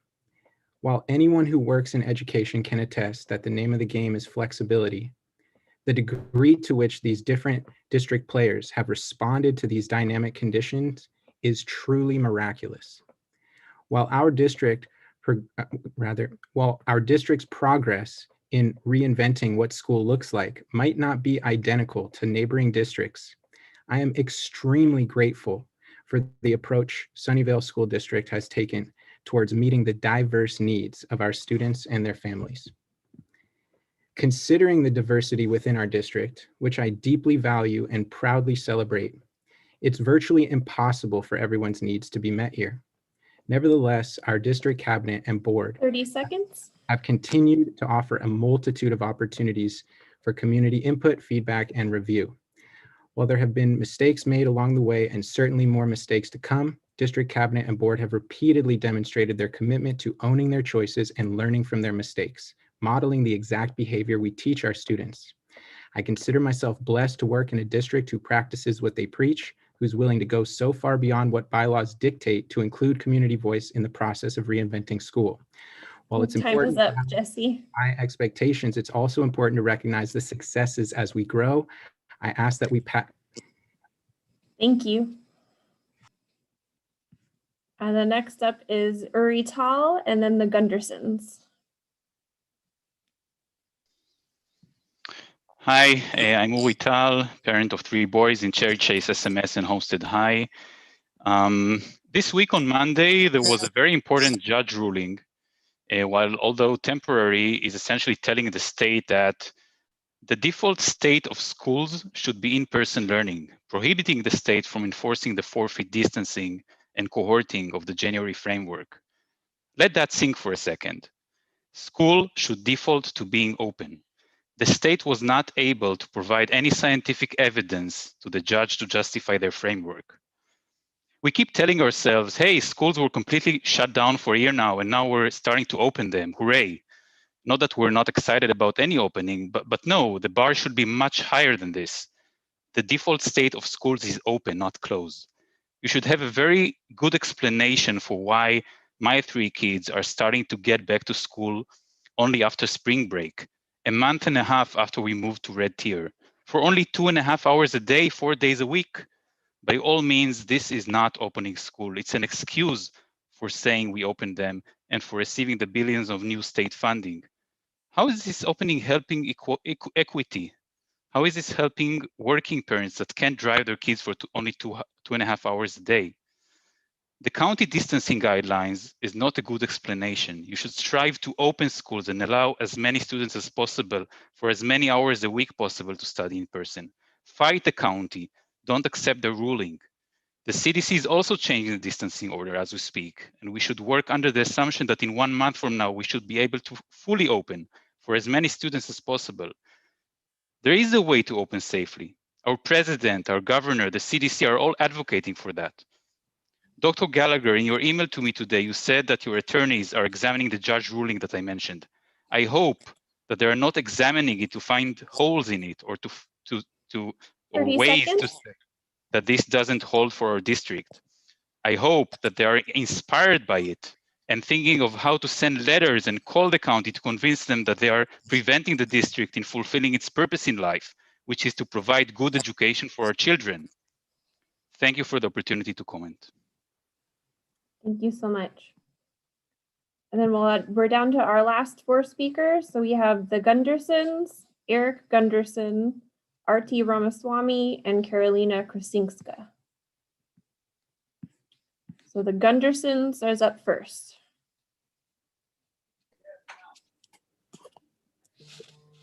Hi, I'm Nicole Hello. Gunderson. Sorry.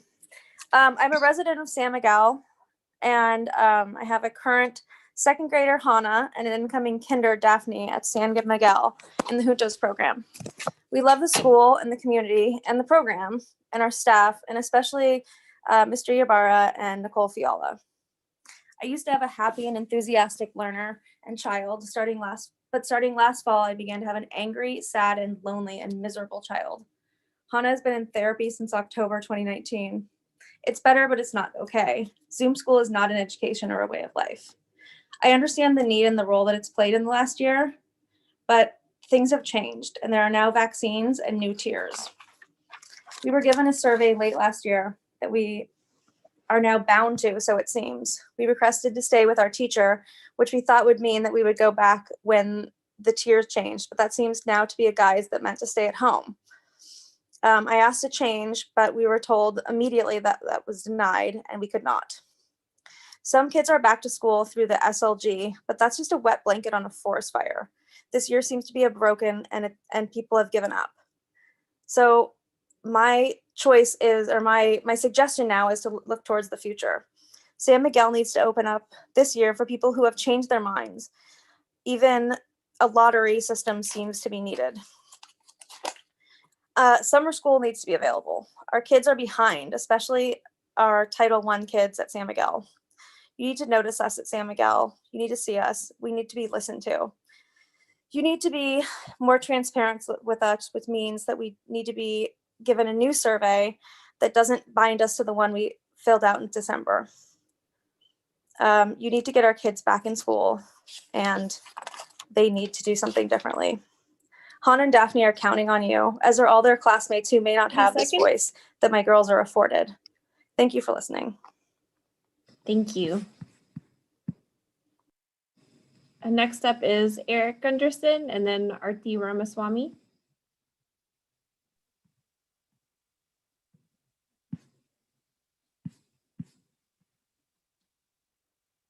It looks like you're unmuted, but we can't hear you.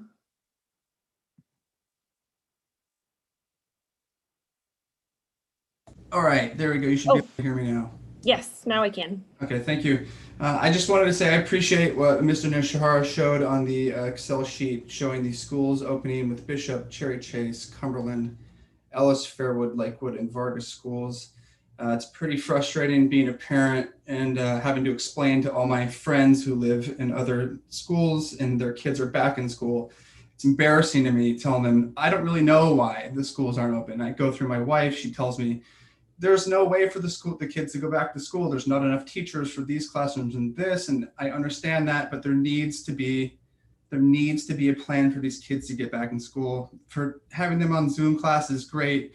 We can say that they're learning. They're not. They're learning little bits here and there, but they're not developing social skills. I can't be there every moment to show them how to count beans and how to get math in order. I have a job. My wife has a job.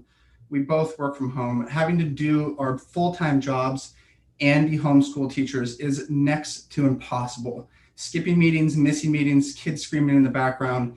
We rely on the public school system as a level of support for us as a family to function properly. And them staring at a screen is not the solution. We have done everything as parents to have them not look at screens. When they're done with Zoom, they just want to get on their tablet and watch more screens. These kids need to see their friends. They need to see what other people are doing and talk and be children. They're not developing social skills. My daughter's 8 years old. This is over 10% of her life she spent in her bedroom crying sad that she can't see her friends. It breaks my heart when my kid says to me, can I see my friends? Am I allowed to hug them? It kills me. It's not your fault.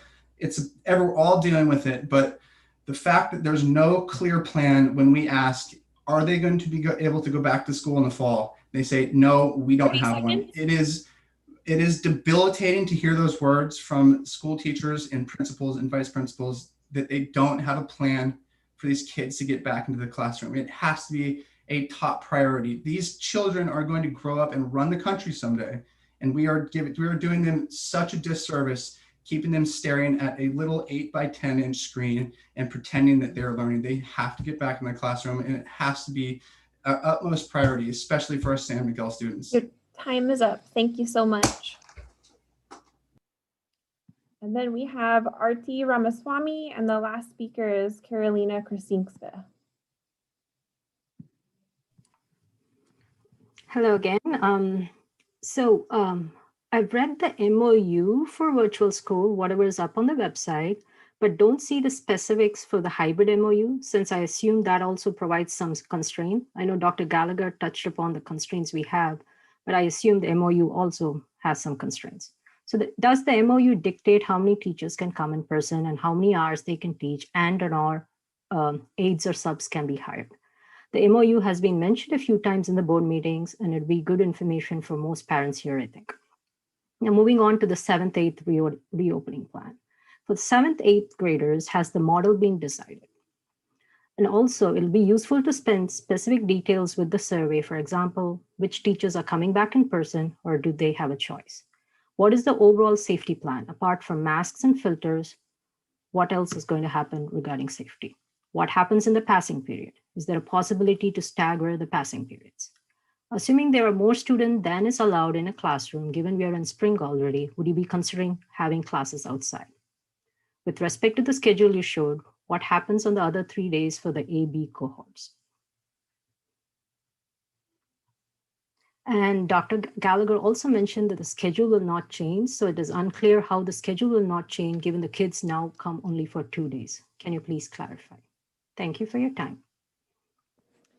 Thank you very much. And the last speaker is Karolina Krasinska. Good evening, everyone. Thank you for letting me address you. So I would like to follow up Artie's questions. The beginning of Mr. Gallagher, beginning of your presentation was just with every slide I was getting happier and happier because you kept repeating about the full in-person return on April 19th. But then you showed those models, and then you said that you are deciding on the model. So I would like you to clarify, what does it mean in your, for you, a full in-person? Is it 5 days a week, full days in the classroom with the teacher? No, not on Zoom. Like, what does it mean? Because it's very confusing, and I don't want to get too excited before I talk to my kids. And on the personal note, all of those parents who spoke before, I hear them, and I feel the same. And I can tell you how my son is struggling with his school. He has been dreading this virtual learning from the day one. He's a 5th grader at Cumberland, and we do our best to keep him engaged, to have him focus and do his schoolwork. It's not working, but sometimes I'm asking him, like, why are you not engaging? Why are you not listening to your teacher? Why are you not answering your teacher when she's asking you questions, specifically calling your name? Is Mom, I'm just dreaming. It's like, okay, but you're at school.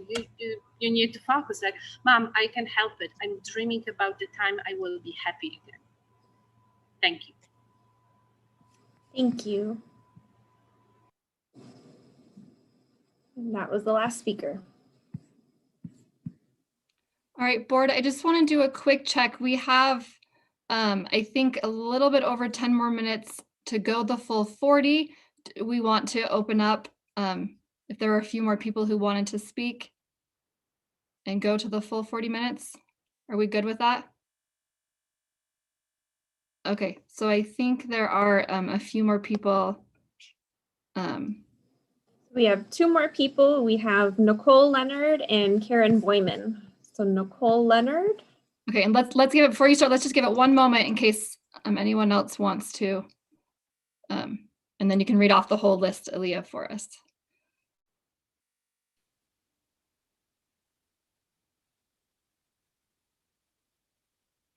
Okay, go ahead, Aaliyah. Thank you. Okay, Nicole, go ahead. Okay, thank you. My name is Nicole Leonard. This is my 12th year as a teacher at Sunnyvale Middle School. And I can say honestly that I've enjoyed every single class that I've ever had. This year, even through a pandemic, has been no different in that respect. Not to say that this year hasn't been challenging. My colleagues were faced with the task of giving our students the best education we could through distant learning, and we've met it. We've acclimated, changed, and changed some more. We've worked weekends, past midnight on weekdays. I'm proud of the work that we've done and continue to do. And I'm proud of our students. They come every day and they're ready to learn for the most part, and they've done a marvelous job.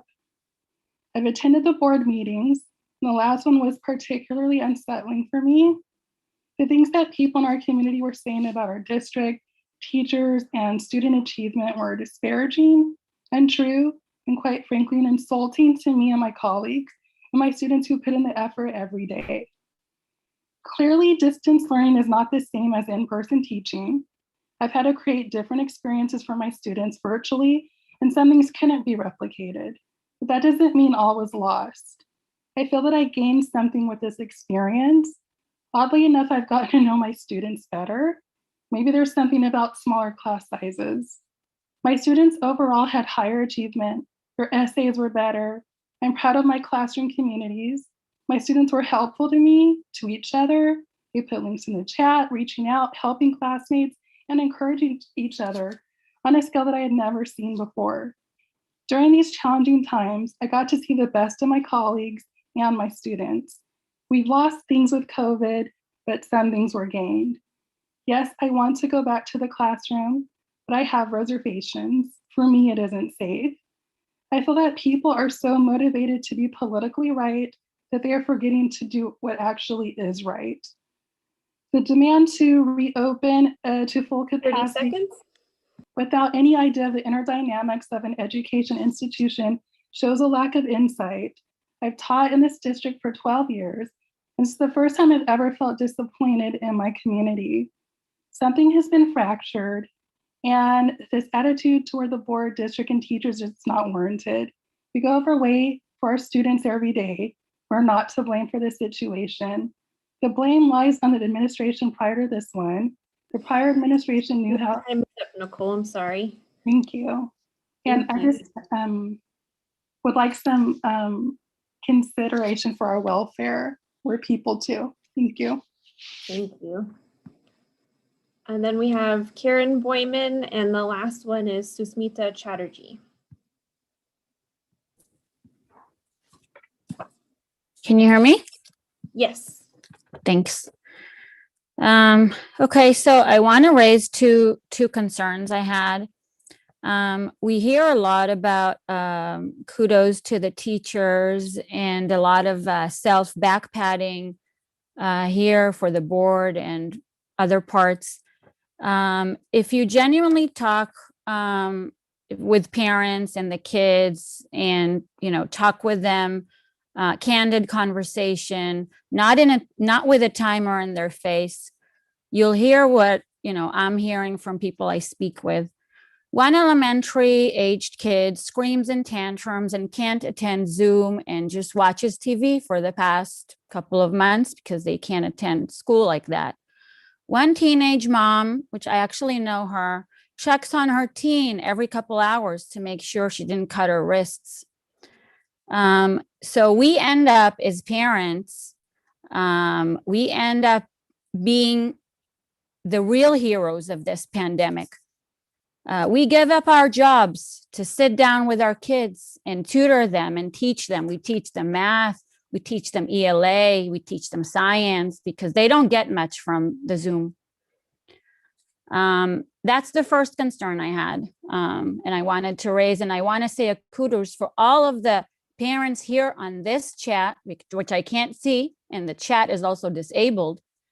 I want to say kudos to you parents, because you're the real heroes of this pandemic and the education crisis.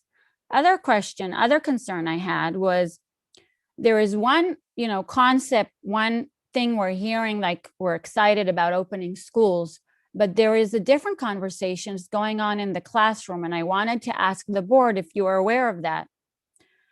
We hear about more and more classes where the teachers are involving the kids.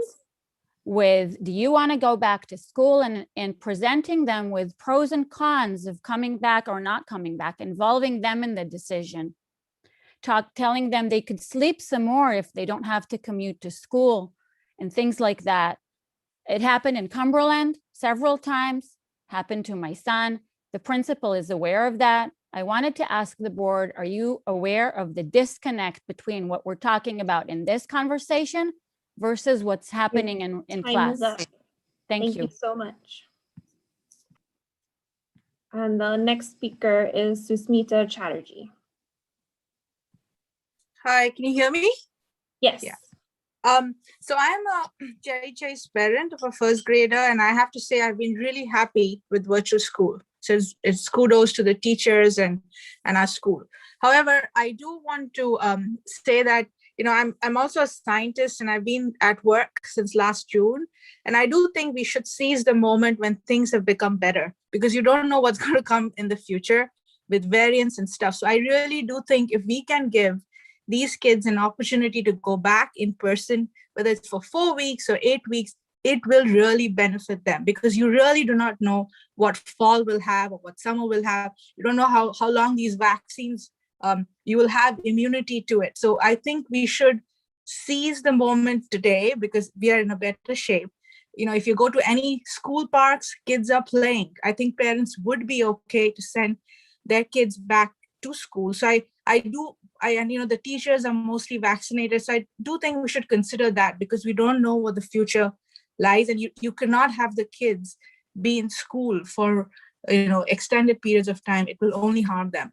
So I do hope that the board and the district takes into account the science that's been put forth, that it is safe to go back now, and with the 3 feet thing that's going to come on common light. That's all I have to say. Thank you. Thanks for listening. Thank you very much. Thank you, Aaliyah, for your help with that. And thank you to all those for sharing your comments. We appreciate hearing the many different perspectives. And as you can see, and as I think we've been talking about since last April, right? The needs are so different and the feelings are so different. And it just reminds me the responsibility that we have as a board is to look at the whole picture and to balance the needs of all of our students and our staff. So we appreciate hearing the many different perspectives as we work to have that balance. And then I also just want to remind, just like we had the community forum before, I'm sure more questions might come up. And so there will be, like we said before, a community forum coming up in a few weeks. We also will have board office hours, and then you can always reach out to us directly at our emails, or also you can send it to meetingcomments@scSD.org. And I believe Aaliyah will put that in the chat as well. And that is sent to all of the board, and we all read that. Okay, with that, we will now, board, I think what we'll do, just kind of as you're sharing your questions and comments, if there were specific questions from public comment that you wanted, right, then you can kind of bring those up as well. So is there somebody who would like to share first with your questions and comments? If not, I can go. I could go through and quickly answer some of the questions that came up. Okay. That I took, if that's helpful. Sounds great. Okay. So I'm kind of going to go from the end to the beginning. I don't know why, but that's how my notes are here. There's a person that asked, what does full in-person mean? And was concerned about the plans for April 19th versus the plans for August.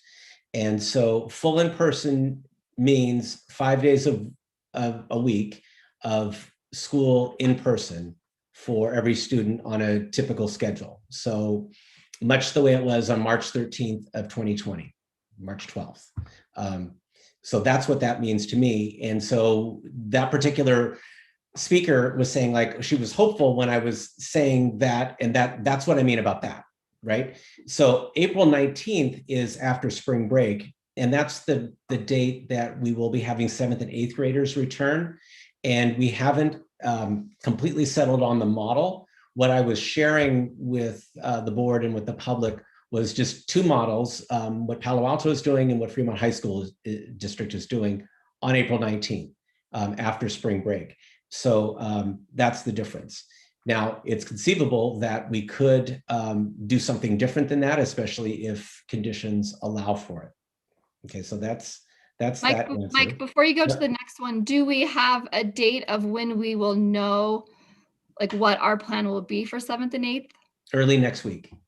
Okay, and then is that when the survey will also go out, or is the survey going to go Yes. out before to get?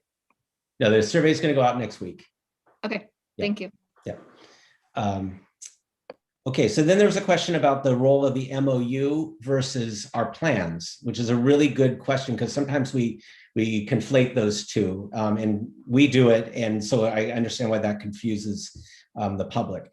Basically, what happens is the school district, which is principals, predominantly principals, teachers, district office administration, come up with a plan, right? And it's up to the administration finally to bless that plan. So for example, when we're talking about the middle school plan, 7th and 8th grade plan, that's our two principals plus the assistant principals plus their teachers talking together, and then administration has to hear their voices and come up with a plan.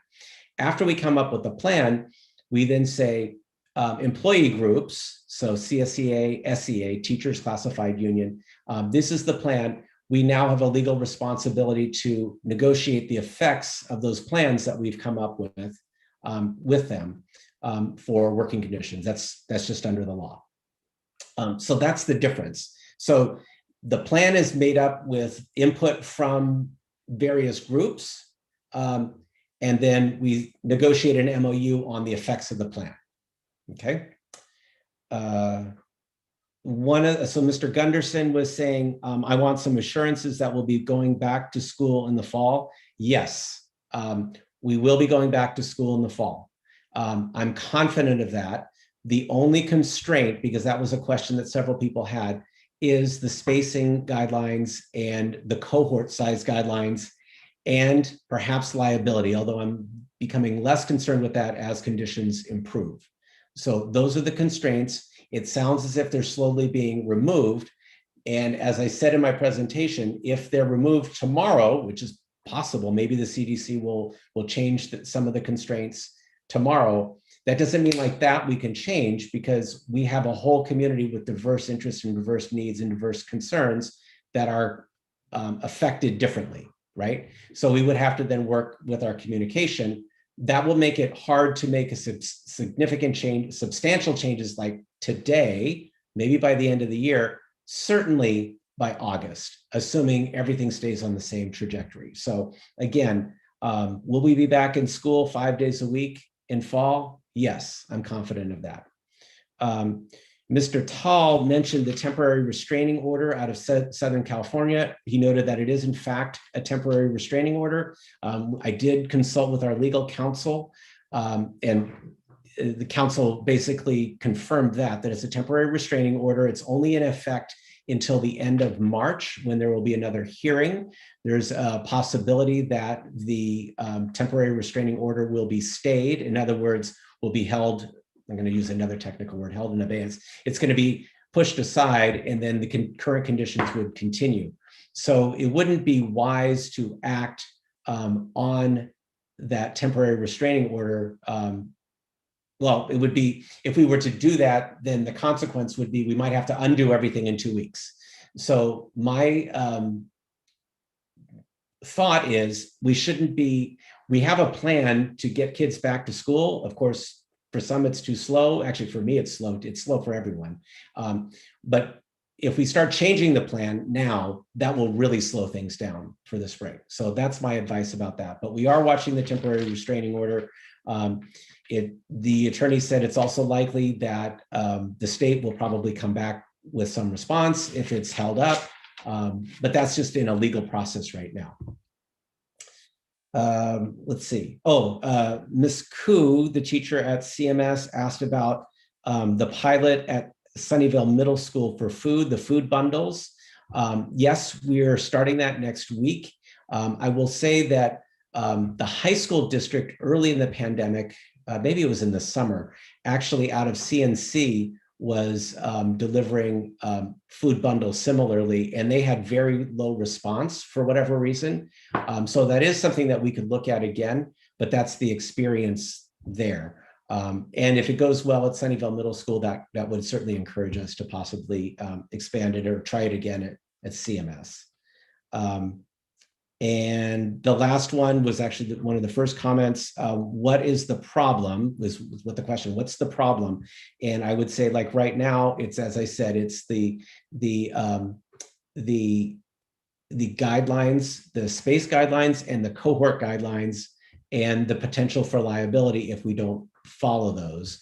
And then, as I said, I've said this a couple of times, if we were to on a dime change our tune, that would change. Without education, without communication, that would change the readiness of a whole other portion of our population to return. So we have to be very careful about changing too quickly. But there is a possibility that by the end of the year, things could improve to a point where we can increase our in-person instruction. But we have to be, I think we have to be sensible about it and not alienate another portion of the population. So that was the best I could do, taking notes on the speakers. Thank you, Mike. Sure. Board, do you have questions or comments? I do, but you can go ahead first. Okay, I'm happy. I was just going to go first earlier because about Mike was sharing it, but I can go ahead. Okay. One of the things that was kind of expressed today and in a lot of the letters that have been sent to us is the idea of, you know, the in-person that we're starting, that it's not very much hours. So I just want to confirm one thing. I think somebody had said something about 5 hours at elementary, and it's actually 10 hours of in-person instruction for elementary, right? And maybe I heard them wrong. Maybe they just were talking about middle school, but I just wanted to clarify that. So it is 10 hours of in-person. And I'm wondering, like I know some people have asked for 4 hours, which if we have to keep these cohorts in 2 different groups, you can't do 2 4-hour groups. But is there any possibility of extending the amount of time they are, even if it's just a little bit? Is there any possibility? Are we looking at that? Is that something that we think might be able to happen? So I guess I would answer this way. So when we put together these plans, we put them together in November, and then we went through the whole process, November, December, January, with community input and everything else. Our thought was that it would be really, really important to clean in between the cohorts, and we're doing that. So we started that today. We're cleaning in between the cohorts. There are also transportation issues because we're now transporting kids to and from school on 2 shifts, right? Because there's an AM and a PM. So we set up the model with those things in mind. I suppose it's conceivable, like after we're running a little bit, to see like how the schedule works, to see if it would be possible to increase. It wouldn't be able, I can't imagine we'd be able to increase it very much. Maybe 15 minutes, well, that's a lot, but I mean, the 15 minutes is 15 minutes. There might not, I don't know how much flexibility there will be. We'll know more after we've had a couple of weeks of, you know, custodians going through and cleaning every classroom, disinfecting, because we thought that was really important in the original plan. And the transportation, getting the kids to and from school. Great, thank you for that. I know it's a tricky piece, but I think, right, what Mala said too, right? We all agree that the more in-person time we can have, right, that that is the best. And then my other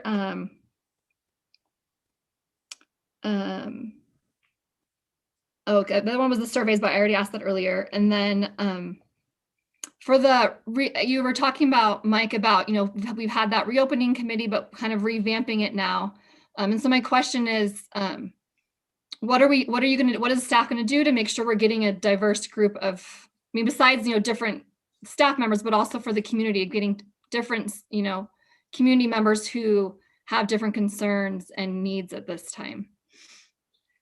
Yeah, so for the reopening advisory committee, as it was originally constructed, we made sure there were representatives from every school. We made sure that there were teachers from every grade level, that there was a diversity of parents. Some of the parents were really honest about the idea like, hey, we're all from one corner of the district and we want to really hear what's going on. In this case, I'm imagining one particular person speaking from in North Sunnyvale. Some of those parents had a harder time showing up, and so we had the outreach assistants helping. So, but I would say that it's probably time to re-energize that group and go out and recruit more people, have it maybe be a bigger group with a new purpose and a new energy as we look towards the fall. So that's something that my team will be looking at to see how we can increase participation. Because I can see that there's a strong interest in returning in person. And there are questions about like, what's that going to take? In reality, we have a lot of the things that already in place. We've been putting those in place to allow that to happen in the fall. So part of that's communication, and then also listening to families about like what their needs are too, that are different than just what they were in 2019-20. Bridget, is your hand related to the advisory group?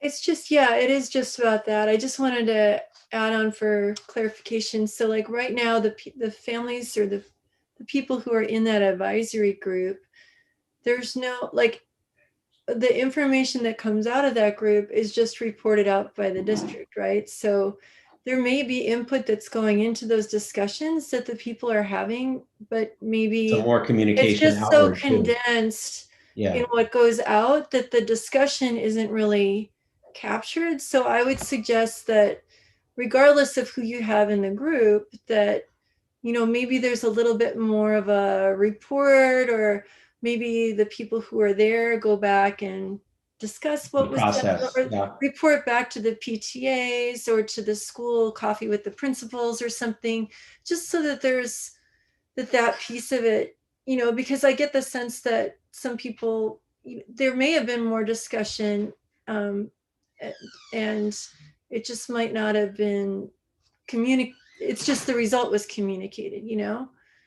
So, and like how to follow up, like if you took it back to a coffee with the principal and they got more feedback, then there might be one more loop. So maybe if it could just be more like less one way, or more, maybe have more people supporting in a way. I don't know. I just was sharing out. That's a great idea. Yeah. It just made me think that there's a lot of conversation that has there where, you know, even us, we just say like, oh, we brought it to them and then we talked about it and this is what we all came up with. And we don't, you know. That's great. I don't know. I just a thought. Yeah. And then my last question then is related to summer school. And I know the plans are not finalized right now because we're, you know, working on our plans for right now, but I'm curious, do we have a timeline of when we might have more details about summer school, kind of knowing, like I know it's happening in July, but like what the dates are specifically, how many students will be able to serve with it, that kind of stuff. Sure, I can address some of that, Michelle. We definitely have the dates. So we are going to start June 28th and go to July 23rd. Our plan is for half day for our summer school from 8:30 to 12:30 with instruction embedded, and of course some social time for students to play and stretch and get to know each other and have some fun activity built in. We want it to be an engaging time for them. And we have started the process. So our first step is to send home parent letters, which happened last week. So we have tiered layers of letters that will be going home. The first cohort through our equity lens is really going to be focused on students who have not been engaged in distance learning in virtual school, you know, so far, students who have greater need, and we will keep expanding. We are delighted that we have a very robust teacher group that has responded to teaching in person. Our teachers miss being with students as much as our parents want, you know, students to be back in school. I really want everyone to know that. Our teachers are so excited about being back in person when it's safe to do so, and summer is a very likely possibility for that to happen. Our goal is to serve as many students as is feasible. Our work with Stanford in the summer program is definitely going to help. You know, this collaboration helps expand our teaching force. And the exact number of students will largely depend on, of course, parent interest, health guidelines. So for example, if we have a cohort of about 40 teachers teaching, and if we are limited, and right now we are not, so which is great, but I'm going to give an example because the change occurred so recently. So we were thinking of only 15 students in a classroom, we'd be able to serve 600 overall. But if we don't have those restraints, we can definitely expand. We also want to be mindful about not expanding to the capacity of a regular classroom because we want summer school to be targeted. We want it to be a recovery model where we are really getting students back on track with academics, but we do value the social emotional learning, and we know that's a very important criteria as well. So we wouldn't, fill our classes to capacity with 30 or 35 students because that takes away from the opportunity for teachers and students to really connect and go deeper with their learning. Was there a specific question that I didn't address in my excitement to tell you all about summer school? No, there was not. That was great. But I was just say, if anyone, since we're on summer school, if anyone has specific questions for summer school, let's do those now, and then we can go back to other things. So it looks like Nancy and then Bridget. Yes. In the past, we've been able to have some wraparound services of having outside providers offer childcare. As an early childhood educator, I know that a lot of programs have been dismantled. And I'm not sure what our capacity might be in creating partnerships that would extend contact time during the day that would be more friendly for families who are working full time. Yes. Thank you, Nancy. Thank you for that. I was just sharing with Mike in our conversation earlier today that definitely is on the horizon. We are working with a couple of our partners, Stanford being one of them for sure, but also with Playworks and with our KLAS staff that have the capacity to expand the day for students. So we've done it in the past in a limited capacity with a Y. Don't know that that's going to be feasible this year, but we're looking beyond to our other partners for this. Okay. Thank you for that suggestion. And also in regards to summer school, we're going to be having a special program for Juntos. Is that my understanding as well? Yes, we are going to serve the Juntos students, and we are recruiting teachers from the Juntos program, as well as teachers from the other schools. Yes. Okay. And will we be, well, it's related to summer school in the fact that before the model was summer feeding, where there were no restrictions and 0 to 18 families could continue to pick up meals. Is that also part of the intentionality with the summer program? Yes, it is. And Laurie can correct me if I'm mistakenly speaking here, but our conversation has been around making sure that there's seamless feeding, using the pun on the word. Yes, we do want to make sure our students are fed. Laurie, am I correct? That's absolutely correct. Our current waiver goes through September 30th. So we will continue with free feeding for the entire community through the summer. Okay, then. Thank you. So yeah, so since summer school is half day, and Nancy did touch on some other services, are there other supports that'll be available for students? Or are we thinking of other activities this summer? Are you speaking? I think. Well, like supports mean like counseling services. Yeah. I know usually Check isn't there for the summer, and then I know, but then also I'm thinking about, you were just saying like Playworks and stuff might be in the afternoon, but right, usually Check isn't there over the summer, or pardon? Usually Check doesn't work over. They are.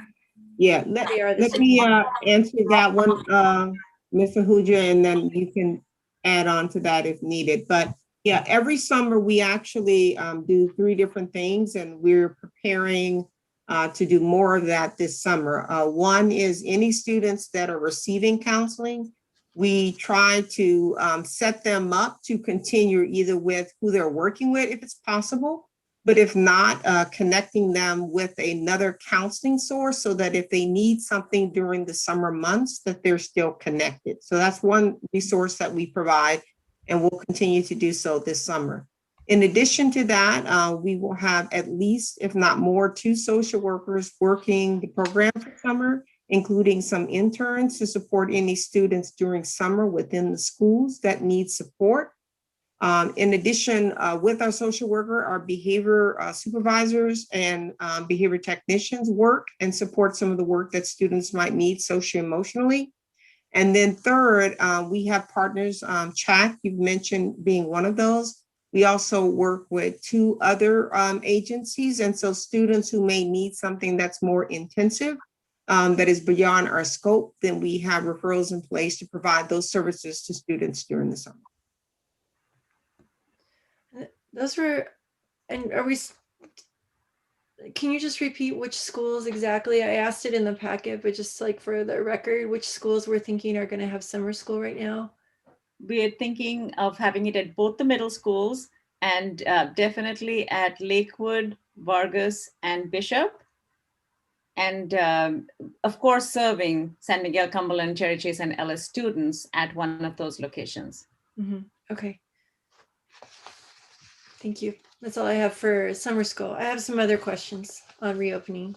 Yeah, let's finish summer school and then we can go back to other ones. Isabel, did you have some summer school questions? Yes, well, kind of related with Bridge, which also has happening so far during the summer. If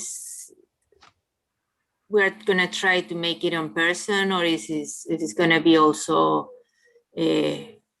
online, the Bridge program, which is the one that as kids, that was also, I think some people had those issues on well, those questions on Monday, okay, and Wednesday, Monday, Tuesday. Thank you. So I take it you're referring to the Summer Bridge program for the math program for students to get into the accelerated math classes. Yes, and those, the plan is to continue to have that online with the understanding that it really does help support both SMS and CMS students through that in that capacity. So we have both students from both schools working together for this purpose. So the current plan, and we haven't determined the dates yet. In the past, it has, you know, I don't want to over inundate the principals with everything else we're planning. But in the past, we have had these classes take place sometimes before the school year has even ended. So they start in May after the regular school day.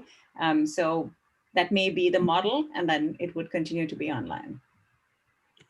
Thank you for that question. Nancy, do you have another summer school related? Yes.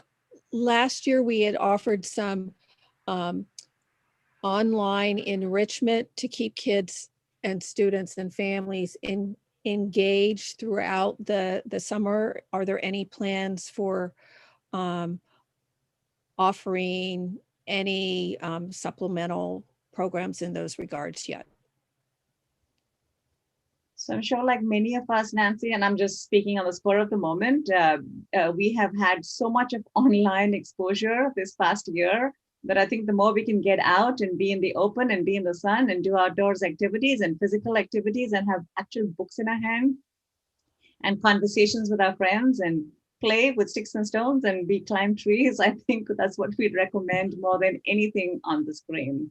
I'm just asking because I want to make sure that there's shared common sets of expectations reflecting from what we did last summer to what we're doing this summer.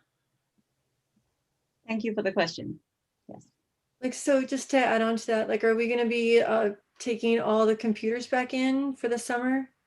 I want to get to the rest of the reopening. I don't want to just spend all my time on summer. And I know we have lots to talk about, but I just want to check in because there are so many programs that we have subscribed to where kids can practice online. You know, now they have access to the library online. And even though many people are real interested in coming back in person, there's still people who might might like to continue over the summer. So will we be allowing people to retain their computers and have access to things, or will we be taking the technology back? That's a great question. I think that requires a further conversation. So we can have that with our principals and with teachers and just really think through that a little more. Rob Smiley, do you have anything you want to add to that? I think your response is fantastic, Mola. Actually, I totally agree that that's just a conversation that does have a lot of layers to it, and definitely some additional work and conversations to have around it. We definitely are not going to take it back for students that are going to be in summer school. We know that, but we will talk about the others. Thank you for that suggestion, Bridget. Yeah, and I'll just say, right, I know there's a lot of complications involved with that, but as Bridget was sharing that, I hadn't really thought about it, but my kids have been able to use like the devices that we have from school, since we don't have enough at home. They've been able to use those in a lot of creative ways, which has been a nice, right, from a personal perspective, right, that has been a nice blessing for them to occasionally use, like they make videos or they do other, it reminds me of Tech EQ, they've been creators, right? Okay, I have one last question kind of related to summer, but it also kind of is more general, and then we can transition to other questions. As we were talking, it made me think about when kind of the other things for summer. It's just not necessarily just summer, but I know there's been lots out in publications about the idea of, I mean, it's always been out there, extended learning, right? But especially right now, as you know, there are probably bigger divides, the importance of extended learning and the idea of the research behind tutoring, if it's done in the right ways, is a really great way to help bridge some of those gaps. So I don't really need I'm not asking a specific question, but I just am if encouraging, and if other board members agree, I would love, if we're not already, to kind of pursue that, right? And I know we have, you know, some additional one-time funds that we can maybe spend for some one-time tutoring. So that would be, I don't know, other board members, is that something that you would like staff to pursue if they're not already? Okay. That was it. Okay. So other questions about all the other, there's lots, right, involved with returning to in-person. So I have a question about the 6th grade model, and I know it's the closest, and then I also have something else about the 7th and 8th grade ones.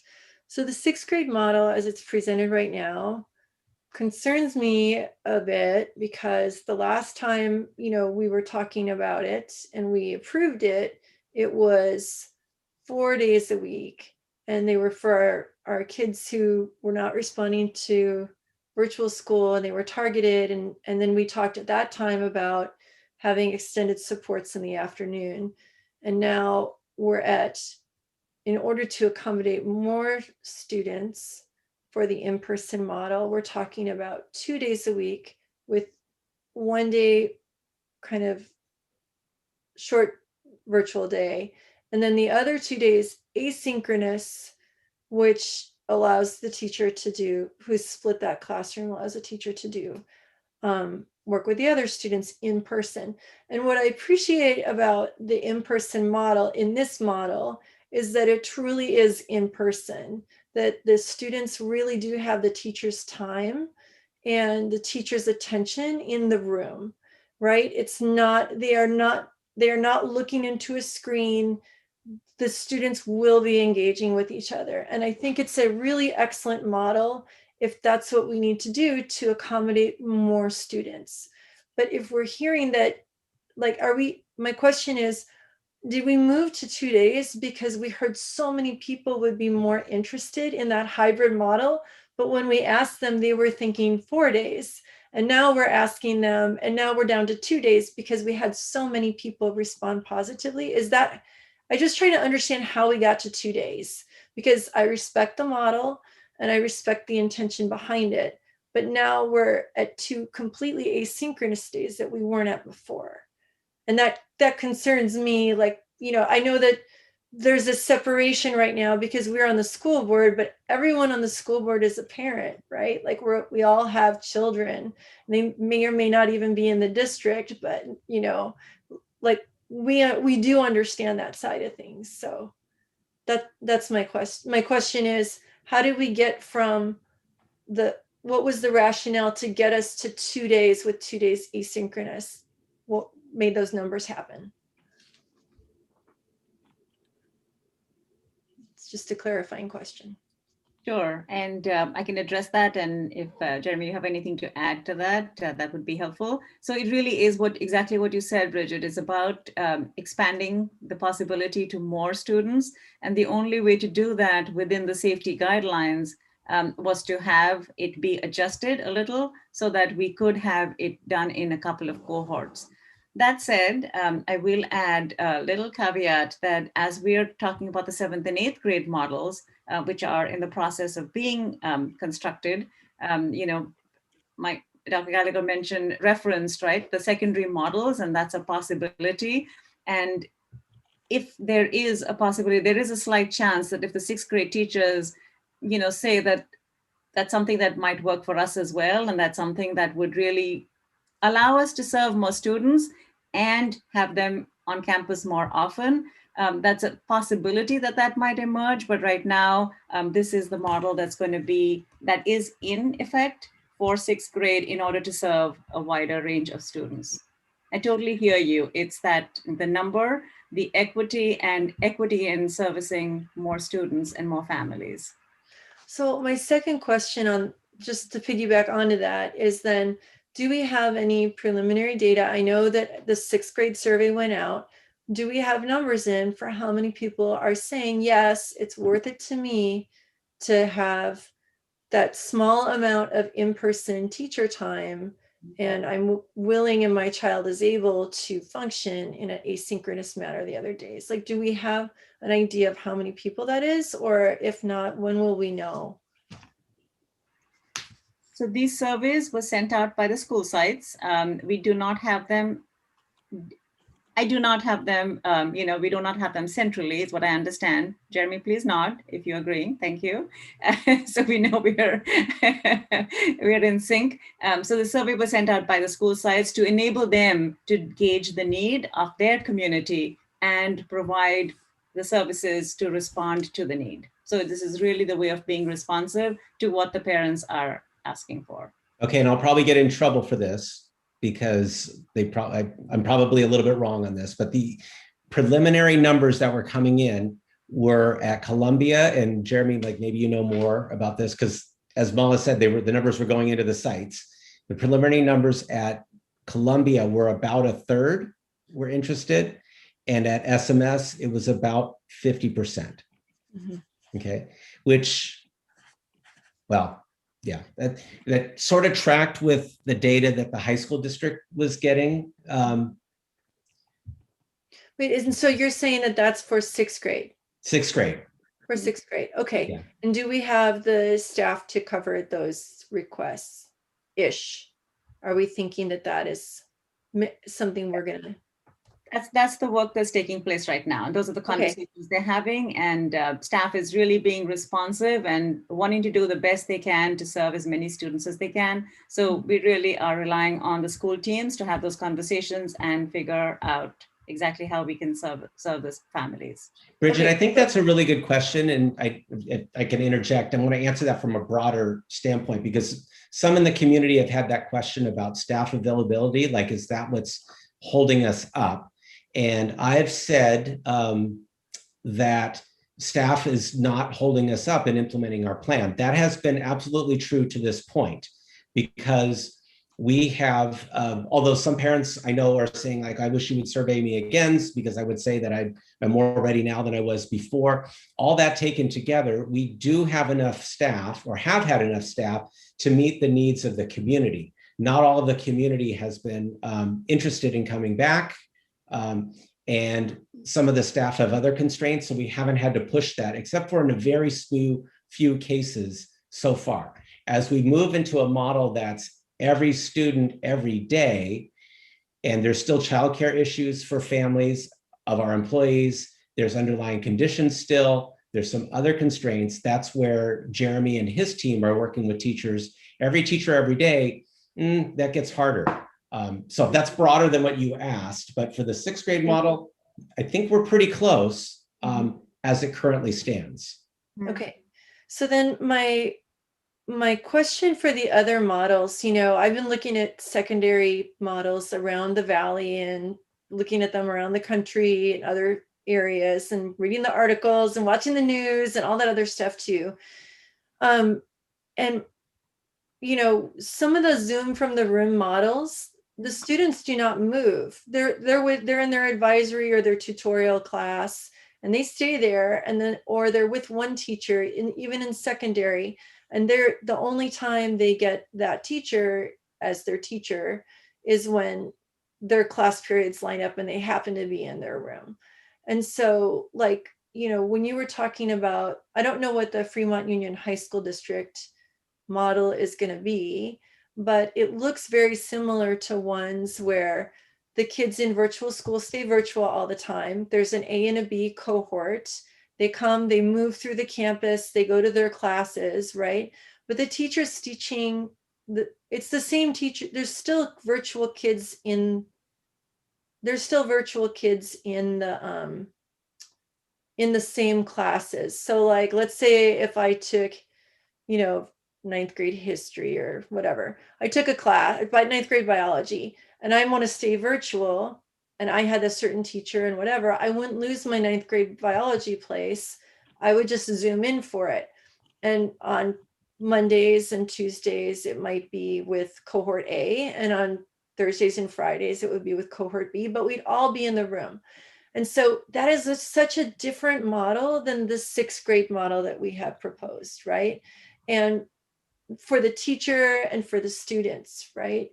And so, you know, the thing that I'm also hearing, I'm hearing people are glad to be back, you know, that many high schoolers are very happy to be back.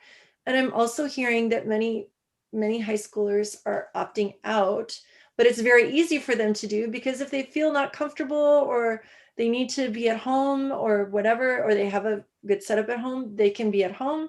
And if they need to be in the classroom, they can just go back to their cohort at any time. So it's flexible for the families. It's flexible for the, you know, managing the scheduling and stuff like that. The problem is that when they're in the classroom, they are viewing even their peers in the same room, everyone's on the screen. And so the teacher does not have that small group time that we're all thinking about what in-person instruction means, right?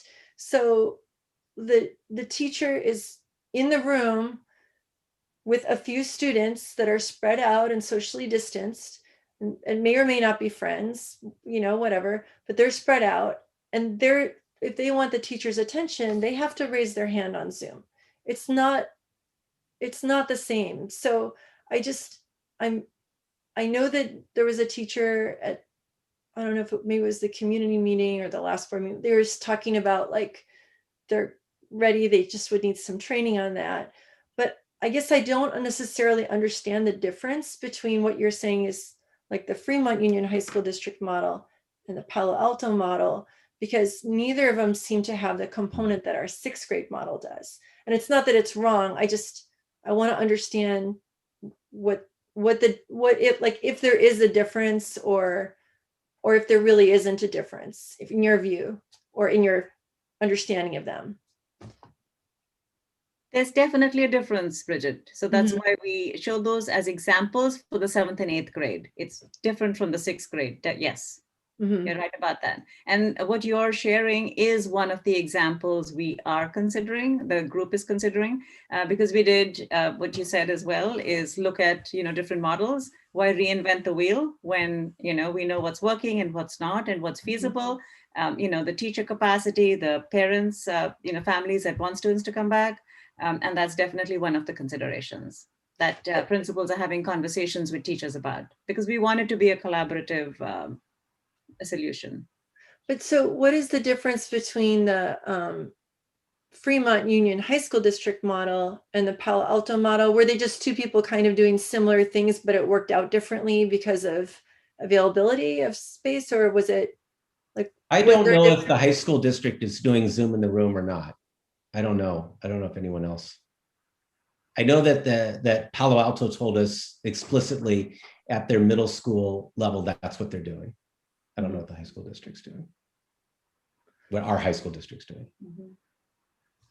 So I think this is just kind of a good reminder, right? That there's no like best solution, right? Whichever one we come up with is going to have some positives to it and some negatives to it, right? And it's just a tricky, which I mentioned earlier, balancing, right, all the different needs and perspectives and doing the best we can. I just want to do a quick time check. It is after 9:30 and we still have the SMS presentation. We just have a few other quick things, and then we also have closed session. So I'm hoping that we can try to wrap this up in the next 5 to 8 minutes or less if possible, just because we have those other ones. And if we need to go longer, we can, but just keeping in mind we have those other items that we need to address. Isabel, was that you raising your hand for some questions or comments?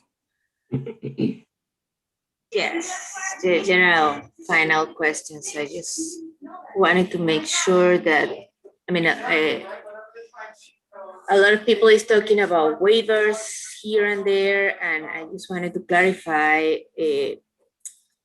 when you ask a waiver, you are telling that you recognize that the CDC and the state and the health department have some rules, but you don't want to follow them. So we ask for a waiver. That's what a waiver means. Like, we don't want to follow anybody's recommendations. So we ask to forget about them in one hand. That's one of my questions. The other question, there was a lot of comments about mental health, and I know that we as a district have quite a few resources like CHAC, but also I think it's the El Camino Hospital and other quantity of healthcare people that we actually hire. We have social workers. I don't know. I just wanted you to tell us more about that. And make sure that people know about those and how to get access to those. I personally know more about CHAC, and yeah, CHAC was working last summer. I don't know if they do it every summer, but they were working last summer. But I don't know if it was because pandemia or if it was something that they normally do.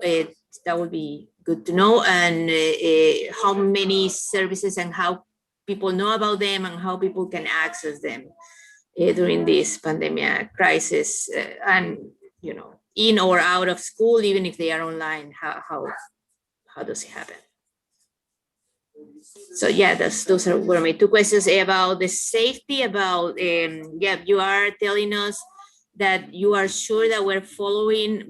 If I'm sending my kid, which I'm considering, the school is going to be safe. We are following all the rules, and each classroom is going to be sanitized and the air is going to be completely clean. I just wanted to highlight that we are following every rule that the experts and the states and the CDC is providing. Yes. Mm-hmm. Yes, that's our commitment. Okay, and then we are, yeah, exactly. Like the other one was about the health, mental health, and about the. How do people find access? You're asking, like, how would a family that's experiencing a crisis or having their child's expressing some issues or problems or struggling, how would they? The extent.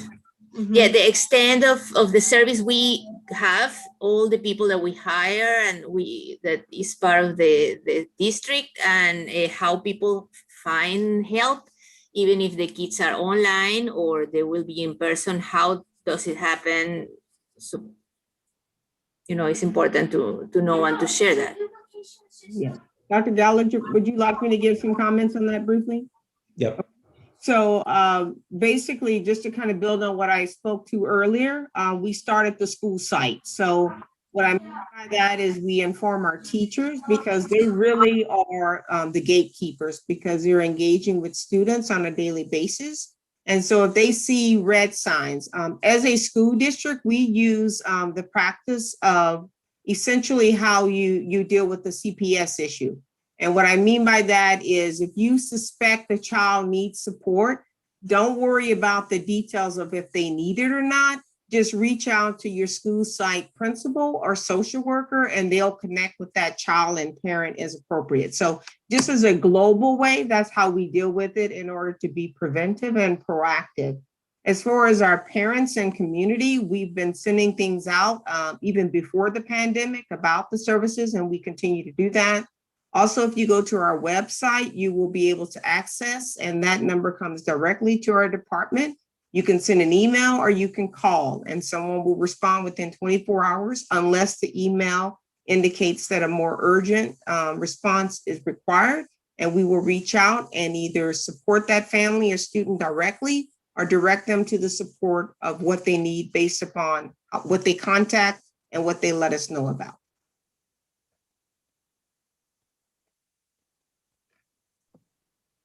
Thank you. Mm-hmm. Nancy, did you have some questions or comments?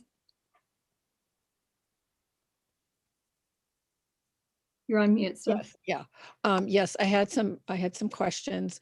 Once again, part of the challenge in trying to serve more families and meet needs is childcare, and our childcare slots that are on site available, or are they subscribed out right now? Have we notified our childcare providers of what the changes we're doing so that they can see if they can accommodate any more, or are they full with their capacity to serve? And I also wanted parents to know that there is a portal at the Santa Clara County Office of Education that can help with additional childcare options as well. But I just wanted to know locally, had we informed our daycare providers about changes in our scheduling? Hi, Nancy. So we have been working with our on-site childcare providers, pre-pandemic, and we'll continue to after this. They've been expanding as capacity allows, and also as the need or an interest from the community allows. So, as far as where they're at specifically, I don't have the numbers as far as what percentage of capacity they're at. I can find that out and get that to you. But I know they're flexing and trying to make it the best they can to, for obvious reasons. I mean, revenue being one of them, and also service to the community, so they can stay afloat and continue to operate once the pandemic concludes. So I'll get back to you on that. One more quick thing for Rob. Nancy, you were just muted. If you wanted to say something about that. Fine. Go ahead, Bridget. Okay, so when I was at the Latinx meeting today, the parent meeting where they were going over the middle school options, one of the moms asked about transportation, and she's in that Ellis attendance area with the really wonky faraway jog from SMS. And so, how are we doing on transportation for the return to instruction? And I know we did have a little Ellis stop for the SLGs, and I was wondering if we're going to be able to continue that, or just or is that still just all kind of being crunched right now, or? So we are continuing to offer that stop for the time being. Our commitment to the leadership team at SMS to offer that as long as we are able to continue to offer it, and then start to talk about options once we know we're getting to a point where our regular routes and the number of students that are participating in that would place a little more of a crunch on capacity. So for the time being, we're doing that, and we're going to continue as long as we can. That stop actually picking up at the elementary school there. Mm-hmm. So we're actually the SMS team, we talked about this just yesterday. So it's going to continue to be a topic of conversation. Awesome. And then the other thing is, I have not seen any city buses going along Remington. Do you know? I know a lot of kids used to take that route, or they take the route up Mary, SMS is like a pretty long jog. So do you know if the city routes are going to be like accommodating our families now that we're Like, are they gonna like have more bus time now that we're open? Like, do they know we need that? You know, it's been actually quite a while since I've been in a meeting with VTA. It's definitely something that we can check into. I'm not familiar with their schedule offhand. Okay, thanks. Yeah, I know they've done reduced services. I don't know if they're running the increased frequency to the Fremont High School because they're not opened, but the regular hourly kind of transit line is doing that. So it would be helpful to let them know that there may be a need. I appreciate that, Bridget. The last point I wanted to talk about is the fall. And it also has pertinence for right now. I wanted to say that there's something that we can't control. And that's where, that's the variant happening with the COVID vaccine. It's not the time now to abandon best practices, your best personal practices.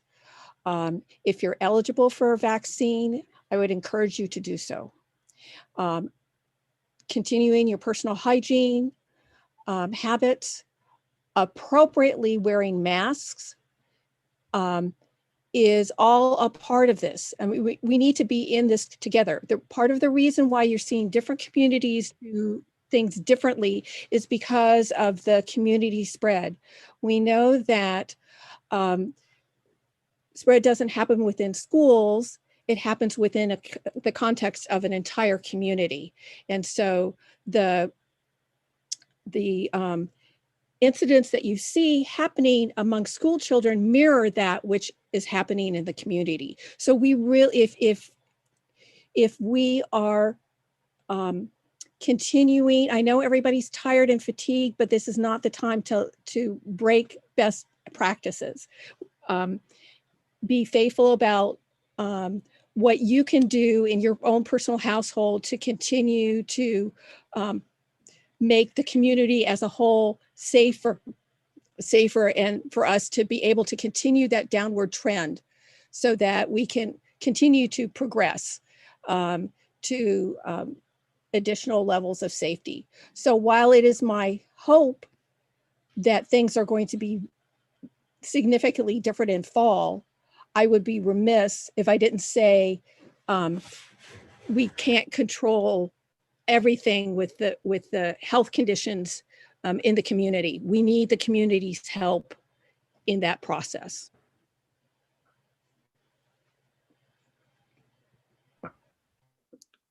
Thank you, Nancy, for those reminders. That was very helpful. Okay, I just want to in conclusion, I think we haven't really shared this, but I would think that board members would agree, and you can just give me a thumbs up, that we appreciate a lot of in the comments you talked about, not the presentation from staff about the prioritization groups. I mean, not only is that coming from the state, but that's also right in our work, right? The groups that have often been underserved. And so I think I'm speaking on behalf of the whole board saying thank you for, while we're trying to support as many students as we can right now, that we are staying focused on the students who are needing the most supports. So we appreciate that. With that, we will take a 5-minute break. It's 9:48, so we will try to come back 9:52, 9:53 for our next item. Thank you.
Okay, doing a quick count. All right, looks like we're here.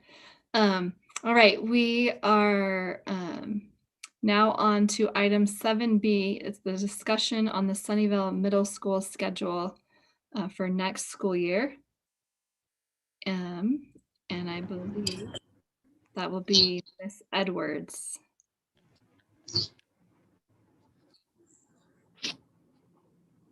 We're moving her over to video. Hello, can you guys hear me? We can hear you, yeah. Okay, can you guys? Okay, so I need a little grace right now. I'm in the childcare situation without going into too many details.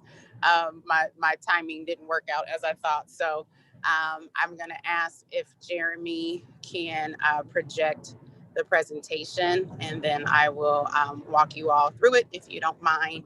I'll do somewhat of an abridged version because I think you guys have had some time to look at the links. And, you know, I definitely am very interested in just soliciting your feedback and checking in to see if we are essentially on the right track. So I'm doing my best right now. So I'll start if you all don't mind. So Sounds great. I know. Thank you. Oh, okay. Thank you guys so much. So just to begin, you know, our school, I was there last year. It feels like 5 years ago, but it's only been 1 year. And this is the second year. But one of the things when I first arrived at the school was, you know, taking the temperature on the school and, you know, things that the staff was interested in doing and maintaining and expanding. And so, you know, one of the things that came up even last year was, you know, potentially re-examining our bell schedule. And so no one could have predicted the pandemic. You know, we go into the pandemic and then, you know, there was definitely a scramble, but there were also a lot of aha moments. And so essentially became kind of the perfect timing, since we were kind of reimagining and being creative in so many other ways, was to actually look at our bell schedule. So on the next slide, Jeremy, I just have a slide that says, you know, how we use our time communicates what we value and what we prioritize. And so it's very important that it's just not, you know, 8:25 to 3:10, but what does our bell schedule actually reflect? And so it's a much larger conversation, and it does bring out essentially the values and the priorities of your school. So I am proud of the staff and the process that we put in place and the readiness of the staff to really, you know, throw themselves into this work. It usually takes a full year, and we've kind of done it in about 6 months or so. So given all things, again, it's been a good process. On the next slide where it says, you know, how we get here and the considerations, I kind of referenced the 3-year proposal. And so I was looking at the 3-year proposal, that link that's there, and I noticed on slide 14, I said, oh, wow, like we kind of did it. The goal was to use this year, again, pre-pandemic, but to use this year to decide what we wanted to implement for the following school year. And so the bell schedule was on there even last year, and there was always a commitment to evaluate particularly access to elective courses for students who traditionally have not been given essentially a non-academic elective. And so that falls in the category of our students who take RSP as their elective, and then our students who are in EL support. In the past, it was also students who took power reading and power math. So we had a good portion of our student population from 6th through 8th grade never had access to an elective. And so that was there even last year. And so, you know, it's important for me to try to set the context, the kind of how we got here. The next part of it is the school leadership team this year, and super proud of this work as well. But we have essentially drafted a school culture and learning framework, and that really identifies our values as a school and our commitments. I shared this example with Cabinet earlier, but I said a lot of times schools have, ornaments on trees, but nobody knows what the tree is. And so we keep adding ornaments. We do PBIS, we do RJ, we do, all these wonderful things in schools, but what is it anchored in? And so spent a lot of time with the school leadership team, in addition to our staff, our departments, PLCs, really drafting this particular framework. So it's very clear our why we are doing PBIS, RJ, equity work. It has to be connected to our values and our commitments. And it's a point of accountability as well, because we can say we are about this or that, but where is it in our schools? And so that's essentially the question we've been grappling with this year. And so that leads me kind of to the next point of, again, going into this pandemic, we were all overwhelmed. I think we're still overwhelmed, but it was this question of, we could come back next year, 21, 22, and just kind of do status quo and reset and just kind of gather ourselves again. And I specifically remember telling the school leadership team, I said, look, if we are not ready or the time is not now, we can slow down on this kind of implementation plan.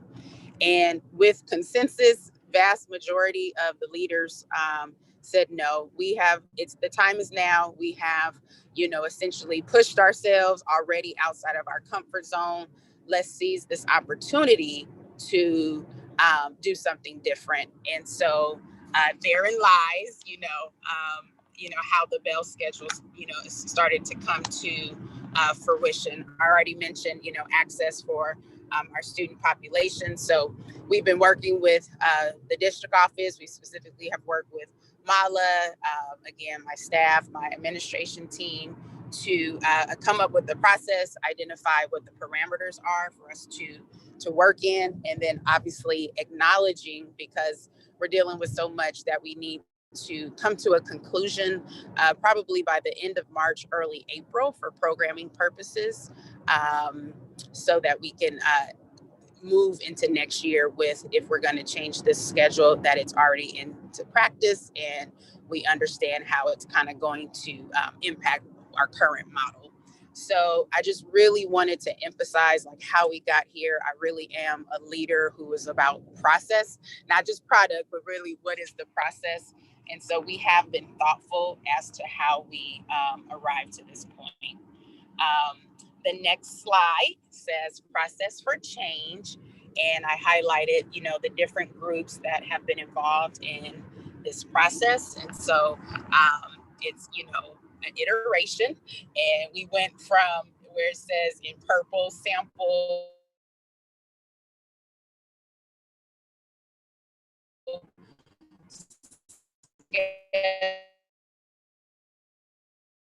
schedules, 1 to 9 points generated. And, it's kind of funny, but we started there. The leadership team said, come up with some Bell schedule drafts. And then from there, we'll start to give you feedback. And so without going into that link, that's essentially what you'll see if you've taken the time to look there. You'll see our initial brainstorming. From there, continuing discussions with our union leadership, very, very helpful feedback from our union leaders, our teacher leaders. And then the other thing that was important was, okay, there are some features that when we went into the shelter in place and kind of the new schedule, there were things that the teachers didn't know that they would eventually like, and they did. And some of those pieces were collaboration, tutorial, advisory. And so the question became wow, how can we potentially hold on to some of these features as we draft a new Bell schedule? And so we administered another survey. So I said, well, let me hear what's a priority for you. When you look at that survey, and again, it was an early draft, but pretty much majority of the teachers, wanted more collaboration time. Majority of the teachers wanted tutorial. Majority of the teachers wanted advisory, or at least a combination of some kind. There was also a push for block. And I was given a little history lesson in our district that was at one point, a model in our school. And so the next thing you'll notice is after getting those priorities drafted, we essentially narrowed those initial 9 drafts down to about 4. And then from that point, we said, okay, based on all the feedback we've gotten from all the different directions and what's most feasible, here are the models. And so you'll see in the survey results, it'll say 3, 3A, 9, 9A, 9, 9.5, etc. And so we basically had the staff take what we called a preference vote. Like, we didn't want to make it seem like it was final or majority rules. And you'll notice that, at least as of this morning, it was 45 teachers who had replied to the survey. It's still a somewhat of a mixed bag, but it's definitely leaning towards the block schedule, which was, I believe, 3A was kind of, it had 36% of our staff leaning towards a block. And basically what it is a 90-minute class period. And then we have built in intervention time. And so what happens with intervention time this year during the remote learning, kids were going to tutorial and getting extra support from their teachers. So what we would do is to allow the students who take RSP or students who take EL support, what they would do during tutorial is now take their EL support or their RSP class, which now in turn gives them an option to take an elective during the school day. So it's as creative as we can be, no additional staffing required. And so again, through collaborative efforts of the staff and looking at this over and over again, that was an idea that was generated. And no matter what model we select, whether it's block or modified block, that can happen and that should happen. And we would like to do that for next year. So our next steps were to present to you. We want to share this with our school site council, at least let our students kind of take a look, and then ultimately come to a conclusion in the next 3 weeks or so. So tonight for me, just getting your feedback is helpful, and understanding if we're on the right track, and any insights you have is appreciated. So with that, I will open it up for any questions or comments that you have. Thank you. Can someone show the schedules the schedule that's proposed on the screen? Thank you, Shamar. And I would normally do public comment right now, but Nancy, I believe, are you needing to leave? Do you want to share any thoughts or comments first, and then we'll go to public comment and back to board? Yes. I'm trying to remember about the schedule, but I appreciate looking at expanding opportunities for students to receive the additional support that they need, but allow opportunities for exploration in other areas. This is a really important time for kids to identify what the Search Center would say is their spark, and taking elective courses is really a part of that. For many students, that connection with the visual and performing arts is going to be a link that is going to make the difference in their level of engagement, not only through the middle years, but also through high school. And I value the opportunities for all.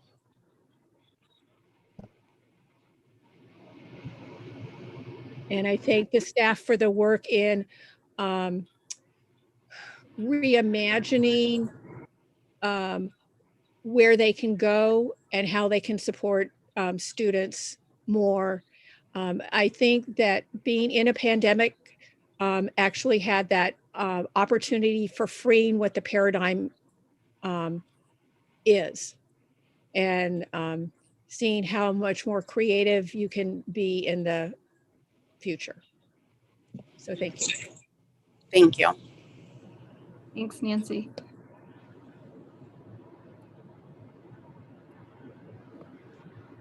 Sorry, I don't know why. Before public comment, were we going to have, do we want to show a schedule or that she's talking about or no? So Jeremy, if you want to click on where it says, I believe, which link is it? Give me 1 second. Actually, Shamar, I'm already there. Is it the one that says sample schedules 1.95? If you can click on the one that says viable options, because that was the abridged version. Excellent. 2 seconds, pulling it up.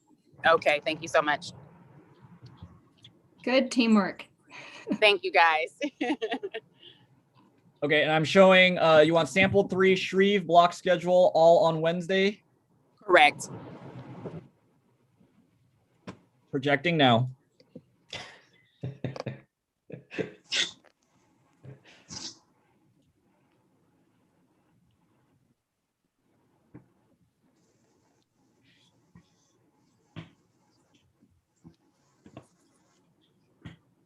Okay, Shamar, it's projected.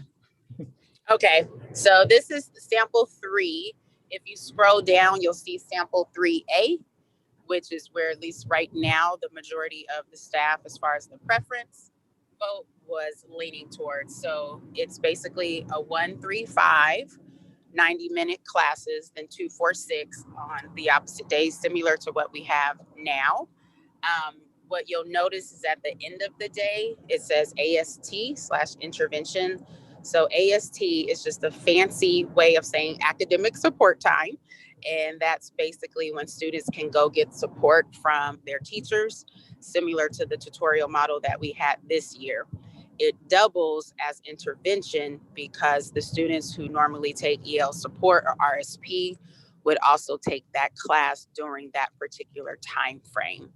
And then what that does is it allows them to take an elective over the course of the regular school day. So there is talk right now about flipping that and moving it to before 5th period.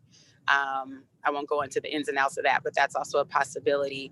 And then the thing that I personally like about this particular schedule is Mondays on this particular example, Mondays would be dedicated to more of an advisory, your SEL, your community building. We've had a lot of professional development on restorative justice practices, particularly RJ circles. And so this gives the entire school time built into the day to intentionally focus on this work.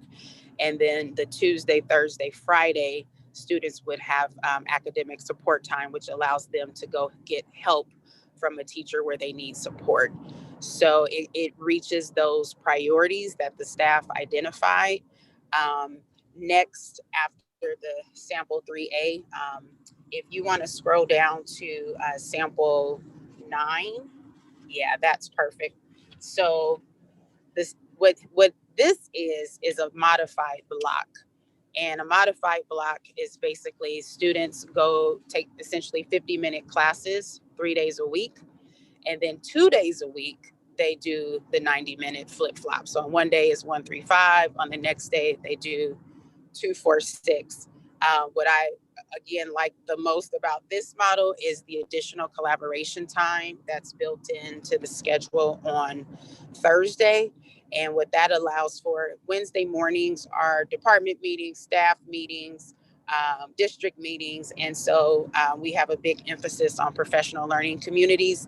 That doesn't happen on a Wednesday collaboration time, if that makes sense.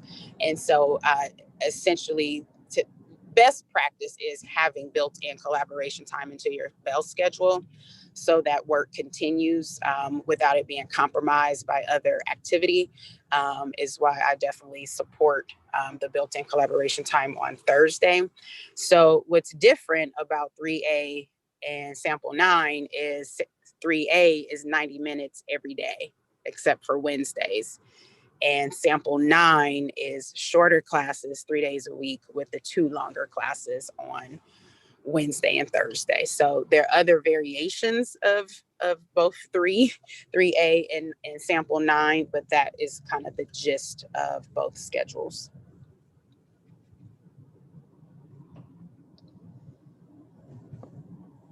Thank you. All right, we will have public comment, and after that, we'll come back to the board. So if there's any members of the public who wish to speak on this item, please use the raise hand feature now.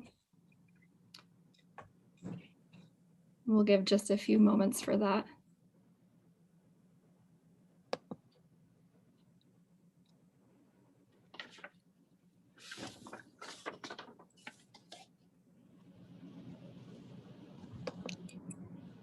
Aaliyah, are you seeing any?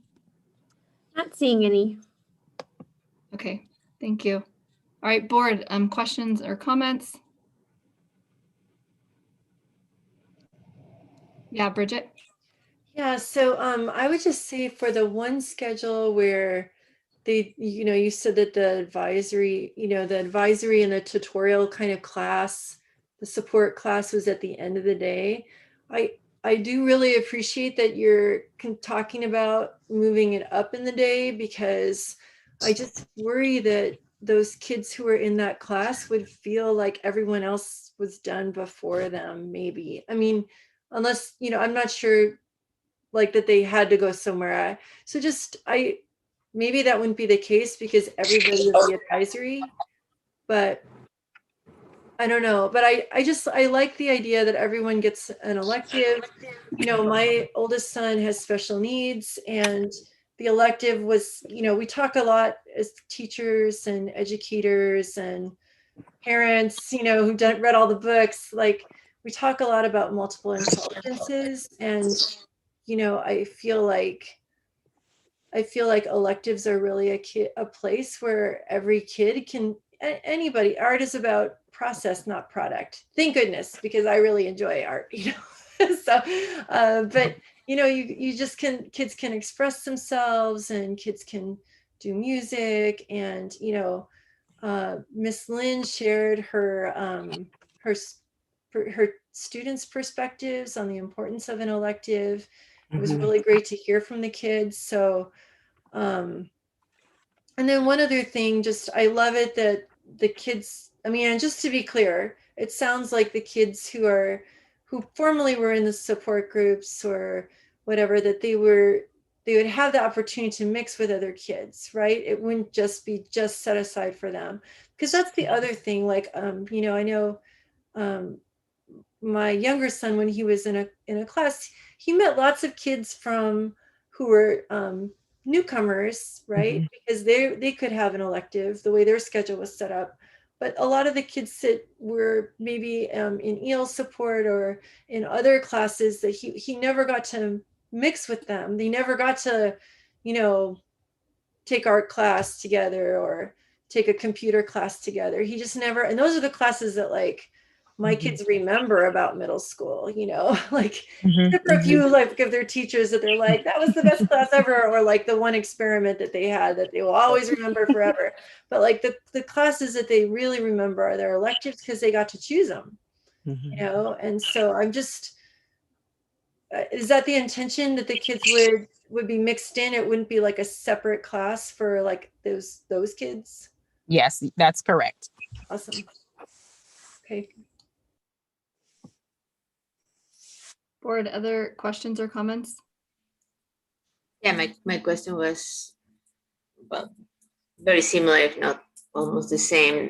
That I'm very glad that everything is happening, but also to make sure that the kids that have some difference or special need, they don't have to either come early or stay later, that everybody is going to have the same schedule and the same kind of time. So, because those letters, even we've been thinking and talking about this, but the letters were devastating. People saying, because I'm so dumb that I cannot get an elective. That can never happen, and we need to stop that right away. That's horrible, and I think it's against any of the principles that modern education is bringing, like bringing kids up, never down. So yes, they cannot be different in any way, and having to come early or stay late, that will be, I think, detrimental, and still they will need to have the opportunity to share elective with everybody.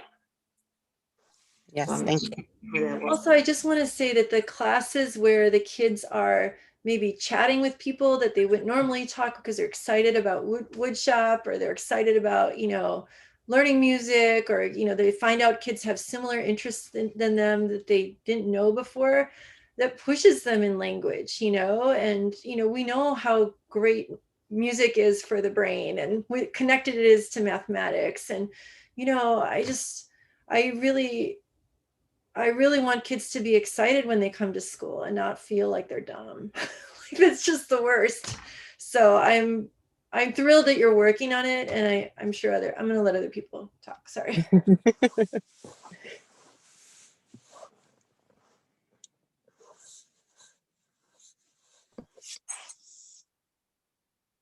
Jeff, did you have anything you wanted to add? No, everything's been said already. I do like your collaborative approach though, and I encourage you to, I know it's a lot of work, working with all the groups, and they sound like you're gathering their input and come up with a good decision on that too. Yes. Yes. Yes. I second the collaboration. Also,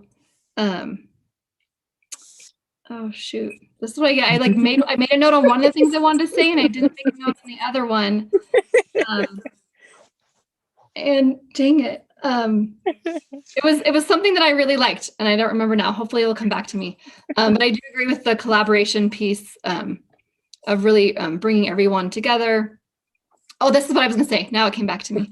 I agreed with what you said earlier, right? The timing of this, right? In some ways it's really great. In some ways it's not great, right? Like, everyone's plates are so full right now. I hate this idea of adding one more thing that people have to do right now, right? So that, from that perspective, right? But then what better time, right? We've thrown all of the old schedules out. We're doing all these different things, right? So I just agree. I want to acknowledge that, right? That this is a hard time to do it, but also a good window to do it. So appreciate that. And then I just kind of have one kind of quick question. So I know that there was a model that was shared with us with the idea of like the Monday kind of like like what we have on Wednesdays normally being Monday, right? So Monday would be a late start.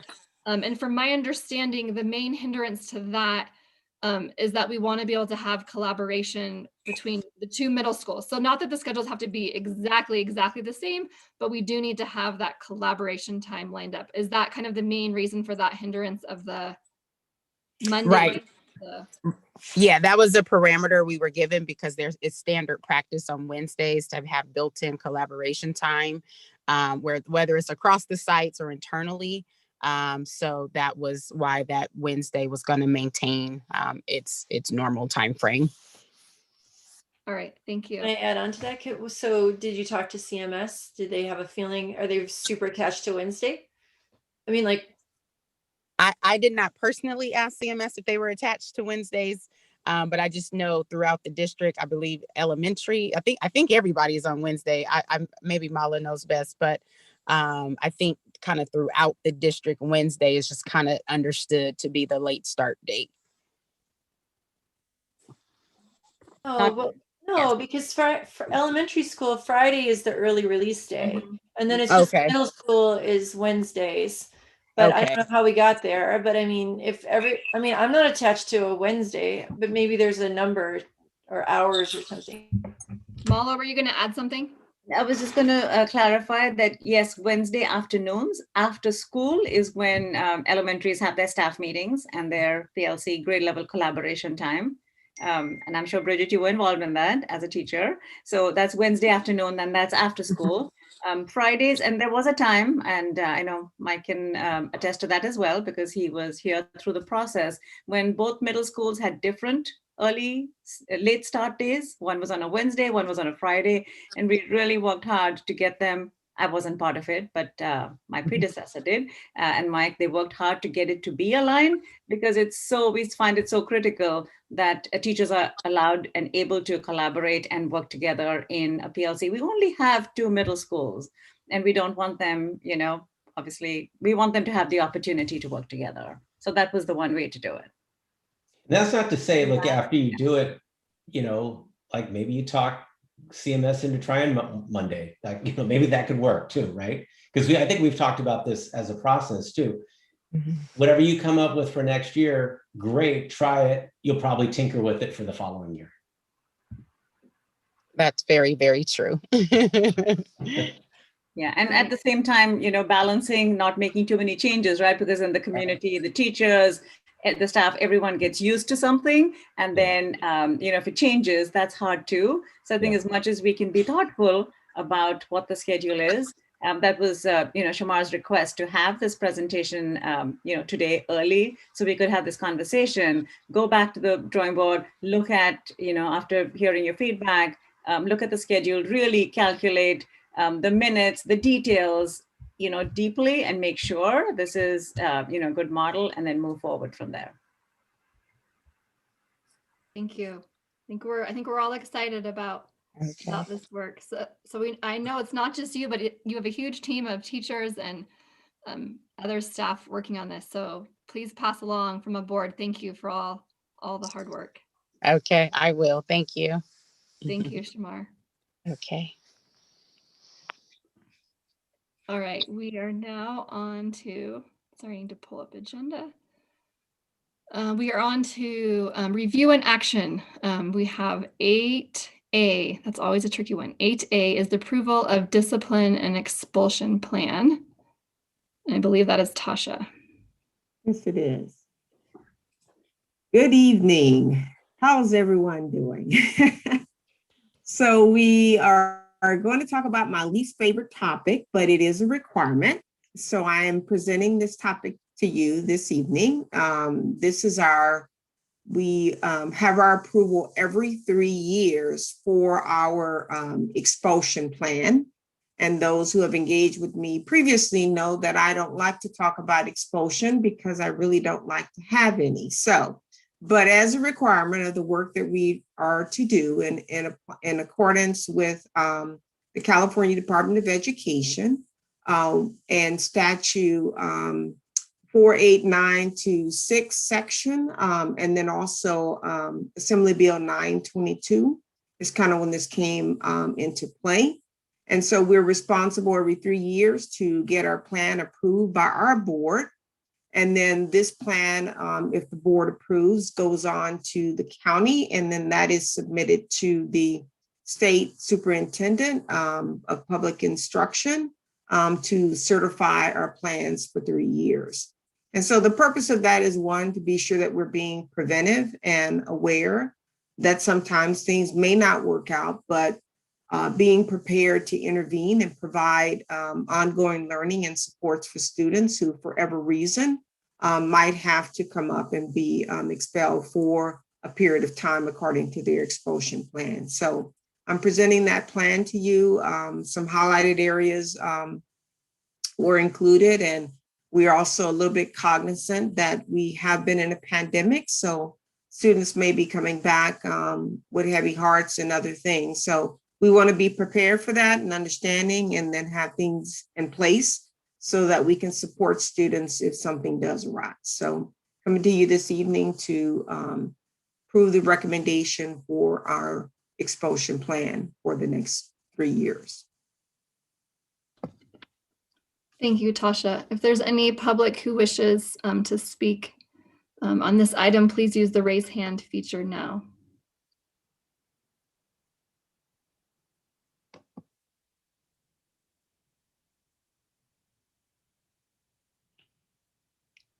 Nalia, I'm not seeing any. Are you? Correct. Not seeing any either. All right, thank you. Board, is there a motion? I move to approve the discipline and expulsion plan as presented. A second.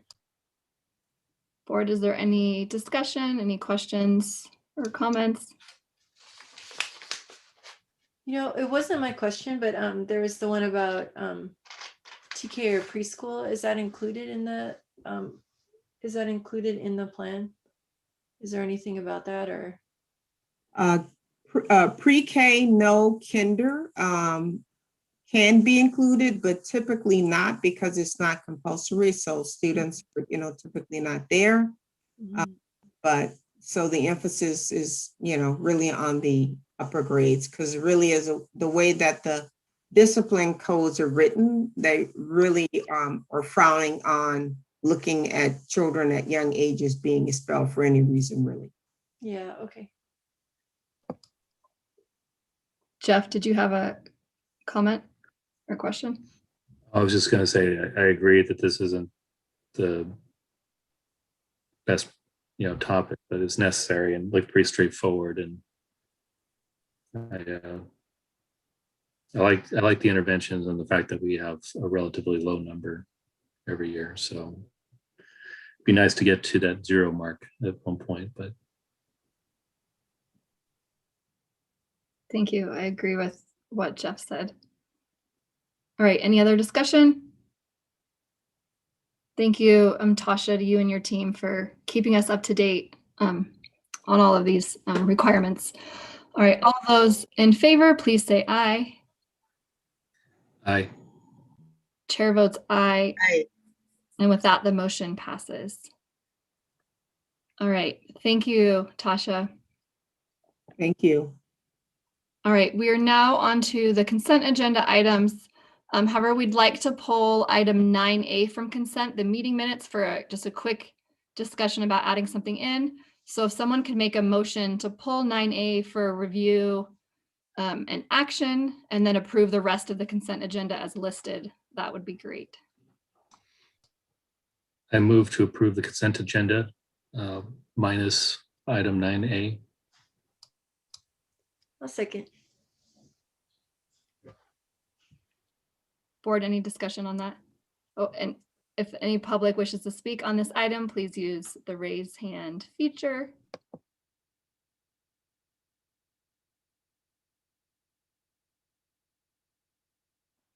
All right, so all those in favor, so it's approving the consent agenda minus 9A, which we'll discuss just in a moment. So all those in favor, please say aye. Aye. Chair votes aye, and with that, the motion passes.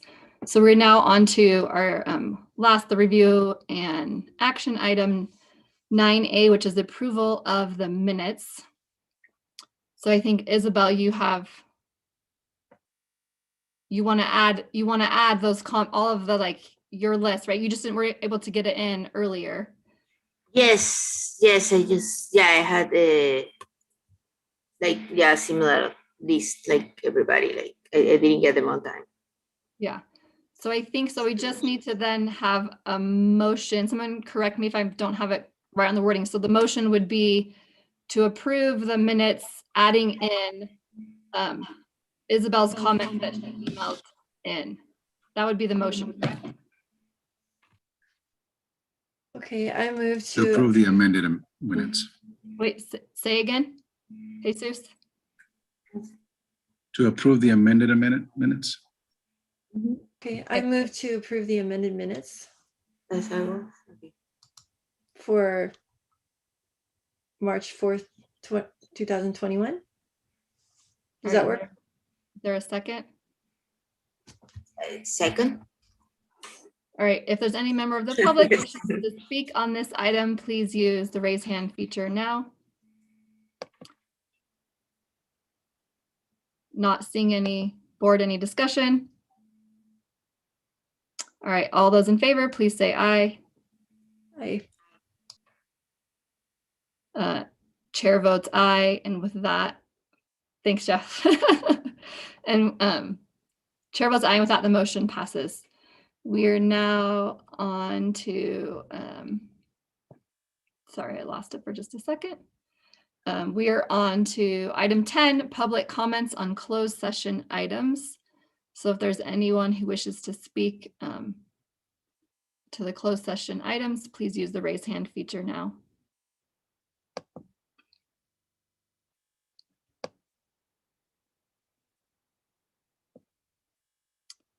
All right, not seeing any. Are we good if we go straight in? Do we need a break? We're good going straight in? Okay, so we will go into closed session.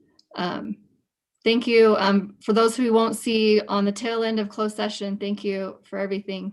Mala, did you have a comment or are you just waving? No, I was gonna say thank you. Good night. Thank you. All right, Good good night. night. And I will see some of you in closed session and then we'll come back to report out. Good night. Thank you.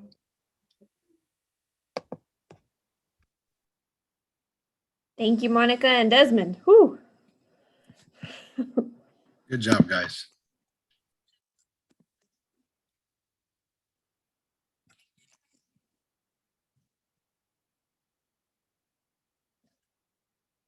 Yes. So many layers. Good